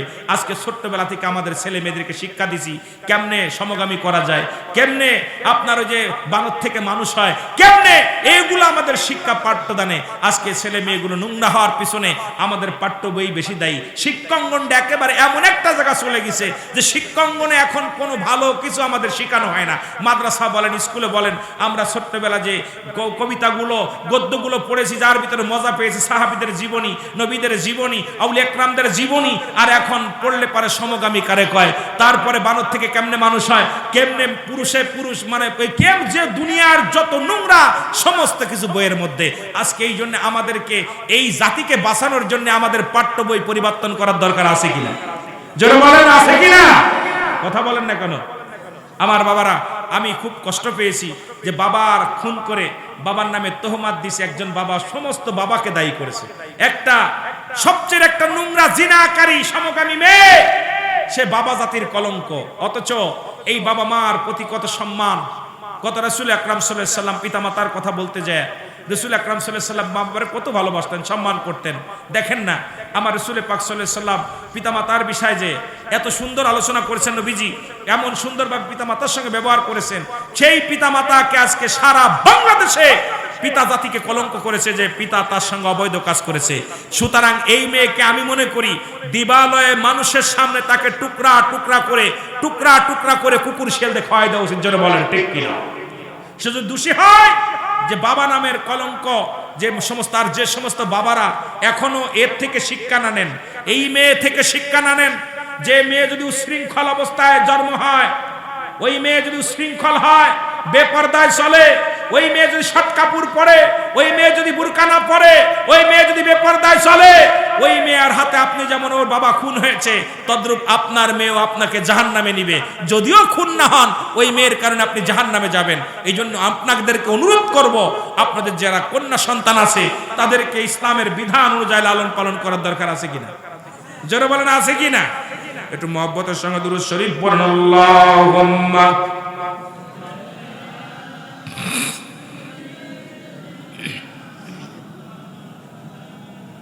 আরো জোরে বলেন।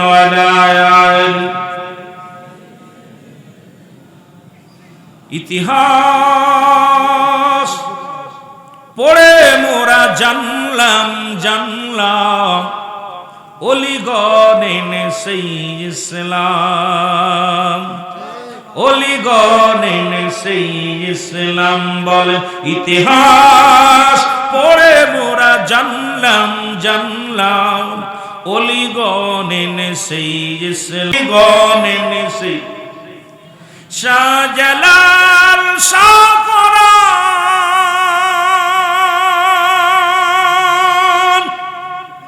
খাজাইনপুরি খাজা ফরিদপুরি, এইরাই তো এনে ইসলাম, এইরাই তো এনেছে ইসলাম। হযরত পীর কাঙ্গালি এইরাই তো এনেছে ইসলাম। খানজানালি শাহপরাণ এইরাই তো এনেছে ইসলাম। বলেন ইতিহাস পড়ে মোরা জানলাম জানলাম, অলিগণ এনেছে ইসলাম। বল অলিগণ এনেছে ইসলাম। আল্লাহুম্মা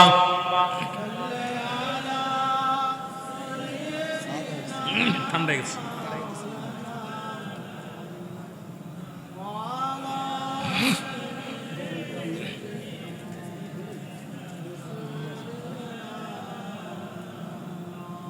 ভাইরা আমার, নামাজের আগে আলা নাই, হজের আগে আলা নাই, যাকাতের আগে আলা নাই।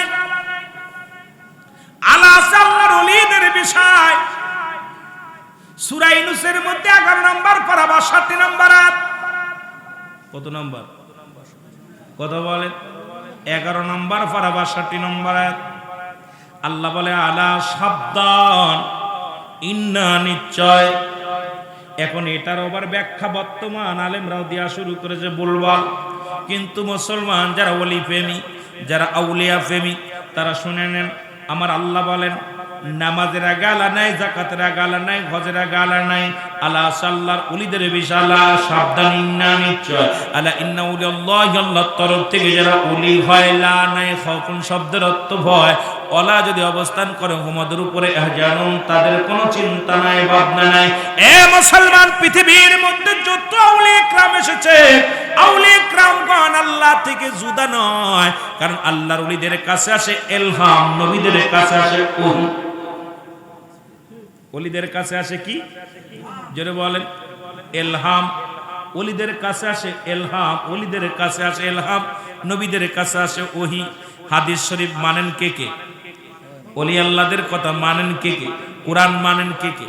আরে কুরআন বলতেছে, কুরআন আমার কথা না, মুখের কথা না। কুরআন বলে আউলিয়া کرامদের শান, আউলিয়া کرام ওলিদের কথা, ওলিদের শান, ওলিদের মান বলে কুরআন। হাদিস শরীফের মধ্যে আমি বলতেছিলাম যে কথা, মেরকাত শরীফ, মেরকাত 10ম খণ্ড 722 নম্বর পৃষ্ঠা, তাফসীরুল বায়ান 5ম খণ্ড 524 নম্বর পৃষ্ঠা। কয় হুজুর, এটা তো কোরআন শরীফে পাইলাম না, একটু আগে কিন্তু এটা ব্যাখ্যা দিছি, বিশ্লেষণ দিছি। পীর কোনোদিন পাবেন না। মুসলমান শুনে নেন, খাজা কোনোদিন পাবেন না। এই যে খাজা, খাজা শব্দের অর্থ হলো সম্মান, বাবা শব্দের অর্থ ভান্ডার। খাজা বাবা একজন সম্মানিত ব্যক্তি। সুবহানাল্লাহ বলেন না, আর একটু জোরে বলেন না। অনেক লম্বা আলোচনা। এখন আমার দেশের অনেক বক্তা দেখলাম কদিন আগে বলছে খাজাকে নিয়ে ব্যাখ্যা করেছে, খাজা বাবা ভুয়া। সবচেয়ে বেশি কষ্ট লেগেছে বাবা, ওলি আল্লাহ কোনোদিন ভুয়া হয় না, কারণ আল্লাহর ওলিরা আল্লাহর তরফ থেকে মুসলমান মনোনীত হইয়া দুনিয়ার মধ্যে আসে। আল্লাহর ওলি পৃথিবীর মধ্যে কোনো মানুষ বানায় না। আল্লাহর ওলিরা মৃত্যু নাই, লা ইয়ামুত, তাদের মৃত্যু নাই। সুতরাং আমি আপনি মৃত্যুবরণ করলে যেমনি মরি, আল্লাহর ওলিরা পৃথিবী থেকে বিদায়ের পরে আল্লাহ রাব্বুল আমিন তাদের পাওয়ার শক্তি আরো বাড়িয়ে দেয়। এমন মুসলমান আল্লাহর ওলিদের মৃত্যু নাই, প্রমাণ করছে আল্লাহর নবীজি প্রমাণ করেছে। রাসূল বলে, মেরকাত শরীফ, মেরকাতের 10ম খণ্ড 722 নম্বর পৃষ্ঠা, তাফসীরুল বায়ান 5ম খণ্ড 524 নম্বর পৃষ্ঠা। রাসূল বলে, আলা সাবধান, ইন্না নিশ্চয়, আলা ইন্না উলিল্লাহি, আল্লাহর তরফ থেকে যারা ওলি হয়, লা ইয়ামুত, তাদের মৃত্যু নাই। এখন খাজা বাবা, খাজা হলো সম্মানিত ব্যক্তি। কয় খাজা বাবা ভুয়া। খাজা যদি ভুয়া হয়, নবীর দাদার নাম খাজা আব্দুল মুত্তালিব। খাজা আব্দুল মুত্তালিব, খাজা আবু তালিব, খাজা আব্দুল্লাহ। সুবহানাল্লাহ বলেন না, আর একটু জোরে বলেন। এই আলেমকে আমি বলবো আরো লেখাপড়া করা লাগবে। খাজার বিশ্লেষণ করতে হলে, খাজা হলো ফার্সি ভাষা। খাজা শব্দের অর্থ সম্মান, বাবা শব্দের অর্থ ভান্ডার বা দয়া, একজন সম্মানিত ব্যক্তি। সুতরাং আল্লাহর ওলিদের নামের পিছে খাজা বলা হয়। আরে হযরত লেখলেন, আলেম সাহেব তোমার নামের আগে জনাব লেখলা, হযরত লেখলা। হযরত শব্দের অর্থ সম্মান, তোমার নামে সম্মান করে হযরত লেখছে, আল্লাহর ওলিদের পিছে বাবা লেখছে, হযরত খাজা লেখছে। এটা লেখা দেখে তোমার যখন পরাণের ভিতরে তোমার কষ্ট লাগে, কলিজার মধ্যে কষ্ট লাগে, তোমার নামের আগে হযরত উঠায়া দাও, তোমার নামের আগে মুসলমান জনাব উঠায় নাও। কারণ এটা দ্বারা সম্মান প্রদর্শন বোঝায়। হযরত বা জনাব আমরা সম্মানিত ব্যক্তিকে বোঝায়। হযরত বললেই বুঝি অনেক সম্মানিত ব্যক্তি, খাজা বললে আমরা বোঝাই একজন সম্মানিত। এটা ফার্সি ভাষা। কি ভাষা? যারা বলেন কি ভাষা? ফার্সি ভাষা। খাজা বাবা একজন সম্মানিত ব্যক্তি। জোরে জোরে চিল্লায় বলা যাবে না মারহাবা। খাজা, খাজা মুসলমান শোনো, আমার মুসলমান এবার বাবা বুয়া যদি হয়, আমাদের আদি পিতার নাম খাজা, নাম কি? বাবা আদম আলাইহিস সালাম। তাহলে পরে আমার আদম আলাইহিস সালাম কি বুয়া? কথা বলেন না। খাজা জাতির পিতা ইব্রাহিম আলাইহিস সালাম, বাবা ইব্রাহিম আলাইহিস সালাম। বাবারা কোনোদিন বুয়া হয় না। বাবা শব্দের অর্থ সম্মান, বাবা শব্দের অর্থ ভান্ডার বা দয়া। সুতরাং মুসলমান শুনে নেন, খাজা বাবা একজন সম্মানিত ব্যক্তি। জোরে বলেন মারহাবা। এ মুসলমান গভীর মনোযোগ, আপনাদের বেশি দূরে নয়, কোথায়? আল্লাহর একজন ওলি, ভারতের মধ্যে বেশি দূরে নাই, কলকাতার জমিনে দিল্লির জুমা মসজিদ। আমার ছোট্ট একটা কথা মনে পড়ে গেল, যেহেতু আপনাদের পাশেই বড় বর্ডার গার্ড, যেখানে দেয়া বর্ডার গার্ড, এখান দিয়ে মানুষ যায়। যদি আওয়াজটা যদি ভারতের দিকে যায়, যদি কোনো ব্যক্তি ভারতে যেয়ে থাকেন, দিল্লির জুমা মসজিদ বানাইলেন কে? বানাইলেন বাদশাহ শাহজাহান। কে বানাইলেন? বাদশাহ শাহজাহান। যেমন সুন্দর একটা মসজিদ বানাইছেন, একটু ভালো করে খেয়াল করবেন। বাদশাহ শাহজাহান যখন 10 বছর মেহনত করে একটা মসজিদ বানাইলেন, 10,000 শ্রমিক দিয়া, 10টা বছর সাধনা করে 10,000 শ্রমিক দিয়ে একটা মসজিদ বানাইলেন। আর মসজিদটা বানানোর পিছনে একটাই কারণ ছিল, বাদশাহ শাহজাহান স্বপ্ন ছিল, আমি মসজিদের মেম্বারের পাশে ঘুমাইব, মসজিদে আজান দিবে, ইমাম সাহেব সূরা কিরাত পড়বে, আমি ওই মেম্বারের তলিসেই সামনে থাকিয়া ইমাম সাহেবের কিরাত শুনবো, মসজিদ যখন আজান দিবে আমি আজান শুনবো। যেমন আমাদের নজরুল ইসলাম বলেছে, মসজিদের পাশে আমার কবর দিও ভাই। জবান মারহাবা বলেন না। খাজা মুসলমান, উনি একটা মসজিদ বানাইলেন বাদশাহ শাহজাহান। মসজিদের কিবলা নির্ণয় ঠিক হয় নাই। শরীয়তের কিবলা কাবা, দুজাহানের কিবলা রাহমাতুল লিল আলামিন, মুনাজাতের কিবলার শাহজি। আর আজকে যারা মুসলমান, গভীর মনোযোগ, জনাব হযরত মাওলানা পীর কাঙ্গাল রহমাতুল্লাহ আলাইহির যারা আপনারা ভালোবাসেন, উনিও আপনাদের একটা পীর। এই পীর মুসলমান শুনে নেন, যাদেরকে পীর মুরিদি করেন, আপন পীর কিবলা একটা শরীয়তের কিবলা। শরীয়তের কিবলার নাম হলো কাবা, মুনাজাতের কিবলার শাহজিম, দুজানের কিবলা রাহমাতুল লিল আলামিন। যারা পীর মুরিদি করেন, স্বয়ং পীর মুরিদের কিবলা হলো পীর কিবলা। জোরে জোরে চিল্লায় বলেন সুবহানাল্লাহ। আর তুই জোরে বলে না। আমার ভাইরা, আমার বন্ধুরা, আমার লম্বা ইতিহাস আমি ছোট্ট করে বলে যাই। কিবলা নির্ণয় হয় নাই নামাজের জন্য, শরীয়ত হলো কিবলা নির্ণয় করে। সিজদা দিতে হলে সিজদার কিবলা হলো কিবলা। মসজিদ খানা ঠিক হলো, প্রথম জুম্মার নামাজ পড়লেন।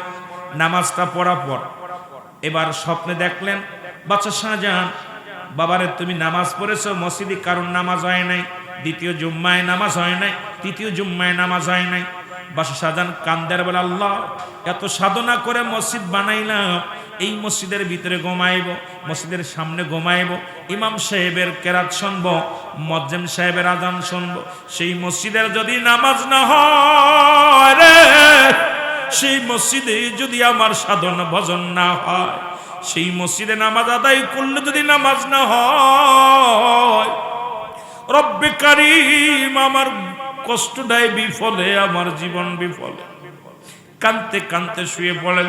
রাতের অন্ধকারে স্বপ্ন দেখে বাদশাহ শাহজাহান, শরীয়তের কিবলা ঠিক নাই, তোমার মসজিদের কিবলা নির্ণয় ঠিক হয় নাই, এই জন্য যত মুসল্লি নামাজ পড়ছে নামাজ হয় নাই। এবার বাদশাহ শাহজাহান সকালবেলা ঘুম থেকে উঠে উজিরকে ডাকতে বলেন, সবাইকে ডাকতে বলে, আমার এই মসজিদের কিবলা ঠিক হয় না, কিবলা নির্ণয়ের জন্য দরকার, এখন কি করা যাবে?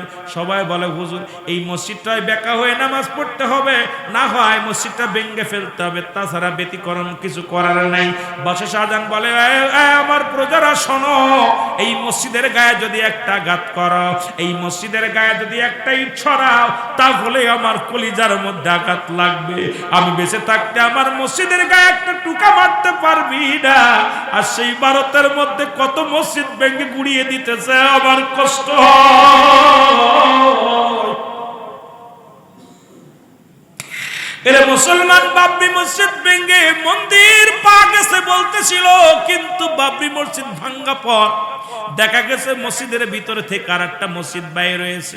আল্লাহ ও আমার রব্বে কারীম, ভারতের জমিনের মুসলমানদের ইজ্জত দাও, মুসলমানদের বিজয় দাও। অসংখ্য মসজিদগুলো ভেঙে গুড়িয়ে দিতেছে। আর মুসলমান কোনোদিন যদি মুসলমান কোনোদিন মন্দির দখল করে কি বানান নাই, তারা কোনোদিন মসজিদ বানায় নাই।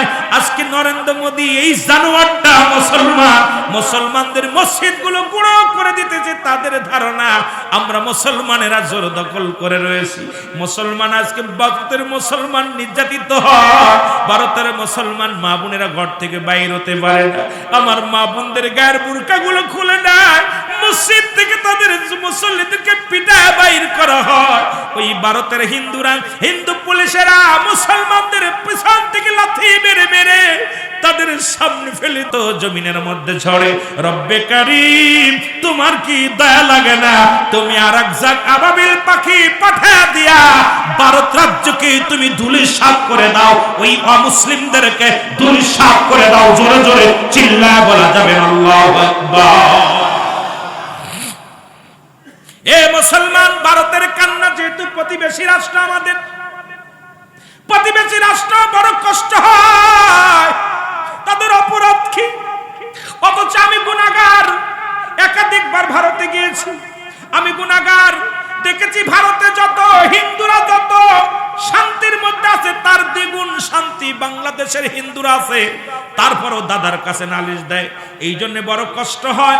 আরে ভারত, আমার বাংলাদেশে 92% মুসলমান, সেখানে কয়েক ঘরে হিন্দু, তারাও ফ্যান ঢাকা শহরে শুয়োর জব করে খায়, চট্টগ্রামে শুয়োর জব করে খায়, আপনাদের সাতক্ষীরাতে শুয়োর জব করে খায়, যশোরে হিন্দুরা শুয়োর জব করে খায়। আমরা তো কোনোদিন বাধা দিই নাই। আর যেখানে 42 কোটি মুসলমান ভারতের জমিনে, সেখানে গরু জবার অপরাধে তাদেরকে হত্যা করা হয়। যেমনি বাংলাদেশে গরু গোবিন্দ হত্যা করেছিল বুরহানুদ্দিনকে, বুরহানুদ্দিনের কলিজার টুকরার যখন আকিকা করেছিল। এই বাংলার মুসলমানেরা শুনে না, আল্লাহর ওলিদের অবদান শুনে না। শাহজালাল ইয়েমেনির রাজ্যে ওই সিলেটের জমিনে বুরহানুদ্দিনের কলিজার টুকরা সন্তান সুন্নাতে রাসূল আকিকা করার জন্য যখন সন্তানের জন্য গরু কুরবানি করি আকিকা করলো, এই আকিকার গোশতগুলো মানুষের ভিতর বন্টন করে দিল, খাওয়াইলো। এটা মুসলমান একটা শিং বা একটা কান নিয়ে গরু গোবিন্দর বাড়ির সামনে ফেলাইলো। মুসলমান উনি কি করলো? খোঁজ নিয়া উনি আসলে নাসিয়া বুরহানুদ্দিনের কলিজার টুকরা সন্তানকে হাত থেকে ছিনিয়ে নিয়ে নিজের হাতে জবাই করে দিয়েছিল। সেদিন বুরহানুদ্দিন চোখের পানি ছেড়ে বলেছিল, রব্বে কারীম, এই বাংলার জমিনে আমার কলিজার টুকরা, রব্বে কারীম, পিতার সামনে সন্তান জবাই, পিতার সামনে সন্তান জবাই করে দিছে। আল্লাহ, ওই গর্ববিন্দ, আল্লাহ, এমন একটা দিন যেন হয় বাংলার প্রতিটা প্রত্যন্ত অঞ্চলে যেন গরু কুরবানি হয়, আমার মতো আর কোন সন্তান যেন জবাই করা না লাগে। তাহলে আজকে যারা গরুর গোশত খাও, এর জন্য অবদান আল্লাহর ওলিদের আছে কি না? এই মুনাফিক মুসলমান যারা আল্লাহর ওলিদের বিরোধিতা করো, বাংলার জমিনে প্রথম গরু জবাইয়ের জন্য বুরহানুদ্দিনের নিজের কলিজার টুকরা জবাই করে দিয়েছিল হাত থেকে নিয়ে। আজকে তো গরুর গোশত কিনতেছ আর খাচ্ছ, আর আল্লাহর ওলিদের বিরোধিতা করো। আমার মুসলমান বাবারা আমার, তদ্রূপ ভারতের মধ্যে এ মুসলমান দিলের কান্ডা লাগা শোনো, কোথায় আছে মুসলমান? বাংলাদেশে গোবিন্দর জাতিরা ধ্বংস করেছিল, ভারতের মধ্যে আজকে ধ্বংস করে কোন জাতিরে? মুসলমান। শুনে নাও এরে আমার বাবারা আমার, ওই নরেন্দ্র মোদীর কিন্তু পুষা কুত্তা বাহিনী মুসলমান, যারা মুসলমানদের উপর উলাত চালায়, মুসলমান কোনোদিন কাউকে আঘাত করে না। এই মুসলমান যত নামাজ পড়তে যায় তাদের অপরাধ, মুসলমান গরুর গোস্ত খাওয়া অপরাধ, মুসলমান টুপি মাথায় দেওয়া অপরাধ। দেখলাম বাংলা বর্ডার এই গো আপনাদের এই কোথায় এ মুসলমান এই গুগার বর্ডার দিয়া এই যে কোথায় মুসলমান শোনো, এই বর্ডার থেকে সীমান্ত থেকে কৃষককে ধরে দাড়িগুলো তার টেনে টেনে ছিঁড়ছে, কৃষকের মুখের দাড়িগুলো ছিঁড়ে দেয়, কৃষক মুখের সুন্নাতি লিবাসগুলো ছিঁড়ে ছিঁড়ে দিতেছে। আজকে আমাদের বাংলাদেশ থেকে প্রতিবাদ করি, আমার ভাইয়ের যদি রক্ত ঝরে আমরা একত্রিত হইয়া ভারতের উপরে ঝাঁপিয়ে পড়ব, জীবন দিয়ে দেব। বাঁচতে হলে মুসলমান ভাইদের জন্য বাঁচবো, মরতে হলে আমার ভাইদের জন্য মরব। জোরে জোরে বলেন ঠিক কিনা? আর একটু জোরে জোরে চিল্লায় বলেন না ঠিক কিনা? আমি আশ্চর্য হয়ে যাই, কোথায় তাদের অপরাধ কি? আমরা তো মুসলমান, আমার দেশের যত হিন্দুরা যত শান্তির মধ্যে আছে, এত শান্তিতে ভারতের মধ্যে নাই। আপনারা যারা গেছেন ভারতে, জান্নাইয়ের মধ্যে 2 জাতি জান নাই, দেখে আইছেন না কি অশান্তি? তারা অশান্ত মানুষ, খালি দাদাগের কাছে নালিশ। আমার কথা, নালিশ যদি দিতে হয় বাংলাদেশে একটা হিন্দুকে রাখা হবে না, কারণ আমার মুসলমানদের রক্ত নিয়ে খেলা হবে। বাংলাদেশের বুকে তোমরা বুক উঁচয় হাঁটবে না। আমরা মুসলমান বেঁচে থাকতে আমরা কখনো তো আমার মুসলমান ভাইদের রক্ত ঝরতে দিতে পারি না। জোরে বলেন ঠিক কিনা? আওয়াজ মনে হয় জোর নাই, ভয় পাননি? ভয় পান? ও ভাই, কিছু না পারলে তো দোয়া করতে পারবেন, কিছু না পারলে দোয়া করেন।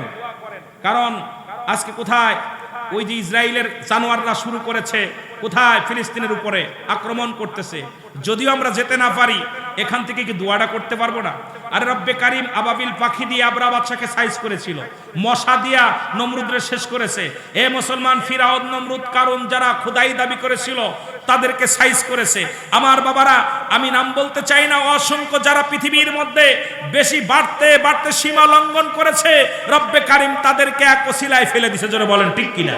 জোরে বলেন ঠিক কিনা? সুতরাং বড় কষ্ট হয়। বাদশা শাহজাহান কি করলেন? উজির বলেন, মনের ভালো করে খেয়াল করবেন। উজির ডাকতে বলে, হুজুর আপনার মসজিদ যদি ভাঙ্গা না লাগে, তাহলে এই জামানার মধ্যে একজন আল্লাহর ওলি আছে, যার নাম হলো নিজামউদ্দিন আউলিয়া। নাম কি? জোরে বলেন, নাম কি? নিজামউদ্দিন আউলিয়া। হুজুর উনার দরবারে যান, উনি একটা পরামর্শ দিবে। আউলিয়ার দপ্তরে গেলেন, নিজামউদ্দিন আউলিয়ার দপ্তরে। নিজামউদ্দিনকে ডাক দিন, আসসালামু আলাইকুম হুজুর, আপনার কদমে আসছি। বলে কিসের জন্য আসছো? বলে হুজুর আমি একটা মসজিদ বানাইছি, মসজিদের কেবলা নির্ণয় হয় নাই, এই জন্য নামাজ হয় না, আপনি দয়া করে আমাকে একটা পরামর্শ দেন। নিজামউদ্দিন আউলিয়া কয়, বাবা এই দায়িত্ব আমার দেয় নাই, এই দায়িত্ব আছে। যদি আপনার মসজিদ ঠিক করতে হয়, দিল্লির এই জঙ্গলের মধ্যে, দিল্লির জঙ্গল কোথায়? ভারতের মধ্যে জঙ্গল আছে, এই দিল্লির জঙ্গলের মধ্যে একজন আল্লাহর ওলি বাস করে। আল্লাহর ওলি যদি খোঁজ পাইতে পান, এই আল্লাহর ওলির সন্ধান যদি পান, ওই ব্যক্তি আপনার দিবে, মসজিদটা ঠিক করে একটা পরামর্শ দিবে। বলে হুজুর তার নাম কি? কয় তার নাম হলো আল্লাহর ওলি হারে বারেশা রাহমাতুল্লাহ আলাইহি। জোরে বলেন না মারহাবা? আর একটু জোরে বলেন মারহাবা। আল্লাহর ওলি হারে বারেশা রাহমাতুল্লাহ আলাইহি। বলে হুজুর তারে কেমনে পাবো? বলে টেনশন কোনো করো না, খাবার পানি নিয়ে চলে যাও দিল্লির জঙ্গলে। দিল্লির জঙ্গলের মধ্যে চলে গেলেন। বাদশা শাহজাহান যায়, সপ্তাহ কেটে যায়, 15 দিন পার হয়ে গেল, খুঁজে কোথাও পায় না। হঠাৎ করে দেখে একজন পাগল, গায়ের মধ্যে বড় বড় লোম হয়ে গেছে, পণ্যে গায়ের মধ্যে কাপড় নাই, পণ্যে কাপড় আছে। এই লোকটা সিজদার মধ্যে পড়ে কান্দে, রব্বে কারীম আমি বড় অভাগা, আমি বড় অপরাধী রে। এই জমিনের মধ্যে যে উদ্দেশ্য আমারে পাঠাইলা, সে উদ্দেশ্য আমি হাসিল করতে পারি নাই, তোমার সন্তুষ্ট করতে পারি না। রব্বে কারীম চিৎকার মারিয়া মারিয়া কাঁদতেছে। পিছন থেকে যাইয়া, ও মুসলমান বাদশা শাহজাহান পিছন থেকে যাইয়া দাঁড়ায় দাঁড়ায় অনেকক্ষণ দাঁড়ায় আছে, দেখে সেজদার মধ্যে লুটা কান্দে, আল্লাহ আমার যে দায়িত্ব দিয়া দুনিয়ার মধ্যে পাঠাইলা, আমি গুনাহগার, সেই দায়িত্ব পালন করতে পারি না, আমারে তুমি ক্ষমা করো। চোখের পানিগুলো সেরে সেরে কাঁদতেছে সিজদার মধ্যে পড়ে। এমন সময় সিজদা যখন উঠাইলেন, উঠানোর পর সিজদা থেকে উঠানোর পর বাদশাহ শাহজাহান সালাম দা, সালামু আলাইকুম। ওয়ালাইকুম আসসালাম। বাবারে তুমি কি দিল্লির বাদশাহ শাহজাহান? জোরে জোরে চিল্লায় বলা যাবে না মারহাবা। উতারে মাটিতেও খায় না, জমেও সই না, নবীর প্রেমিক যে জনা, তারে মাটিতেও খায় না, জমেও সই না, নবীর প্রেমিক যে জনা। জোরে বলেন, তারে মাটিতেও খায় না, জমেও সই না, নবীর প্রেমিক যে জনা। কামেল পীর যে জনে, মরণ নাই সংসারে, দেখো না হাদিস কুরআন খুঁজিয়া। আল্লাহর ওলি যে জনে আছেন জিন্দা, যে দেখো না হাদিস কুরআন খুঁজিয়া। তারে মাটিতেও খায় না, জমেও সই না, নবীর প্রেমিক যে জনা। তারে মাটিতেও খায় না, জমেও সই না, নবীর প্রেমিক যে জনা। হাদিসের ঘোষণা, কামেল পীর মরে না, কানার তাল হাদিস কুরআন পড়ে না। ঠিক কি না? কাদি মুড়ে গেছে, ও মরছিলাম নে, আল্লাহর ওলিরাও মরছে সামনে। আরে হাদিসের ঘোষণা, কামেল পীর মরে না, কানার তাল হাদিস কুরআন পড়ে না। কামেল পীর যে জনে, মরণ নাই সংসারে, দেখো না হাদিস কুরআন খুঁজিয়া। তারে মাটিতেও খায় না, জমেও সই না, নবীর প্রেমিক যে জনা। তারে মাটিতেও খায় না, জমেও সই না, নবীর প্রেমিক যে জনা। আল্লাহুম্মা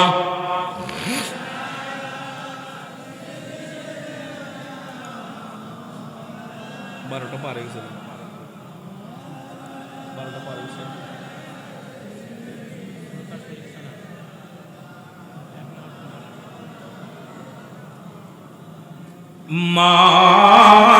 মাদাল্লাহুম্মা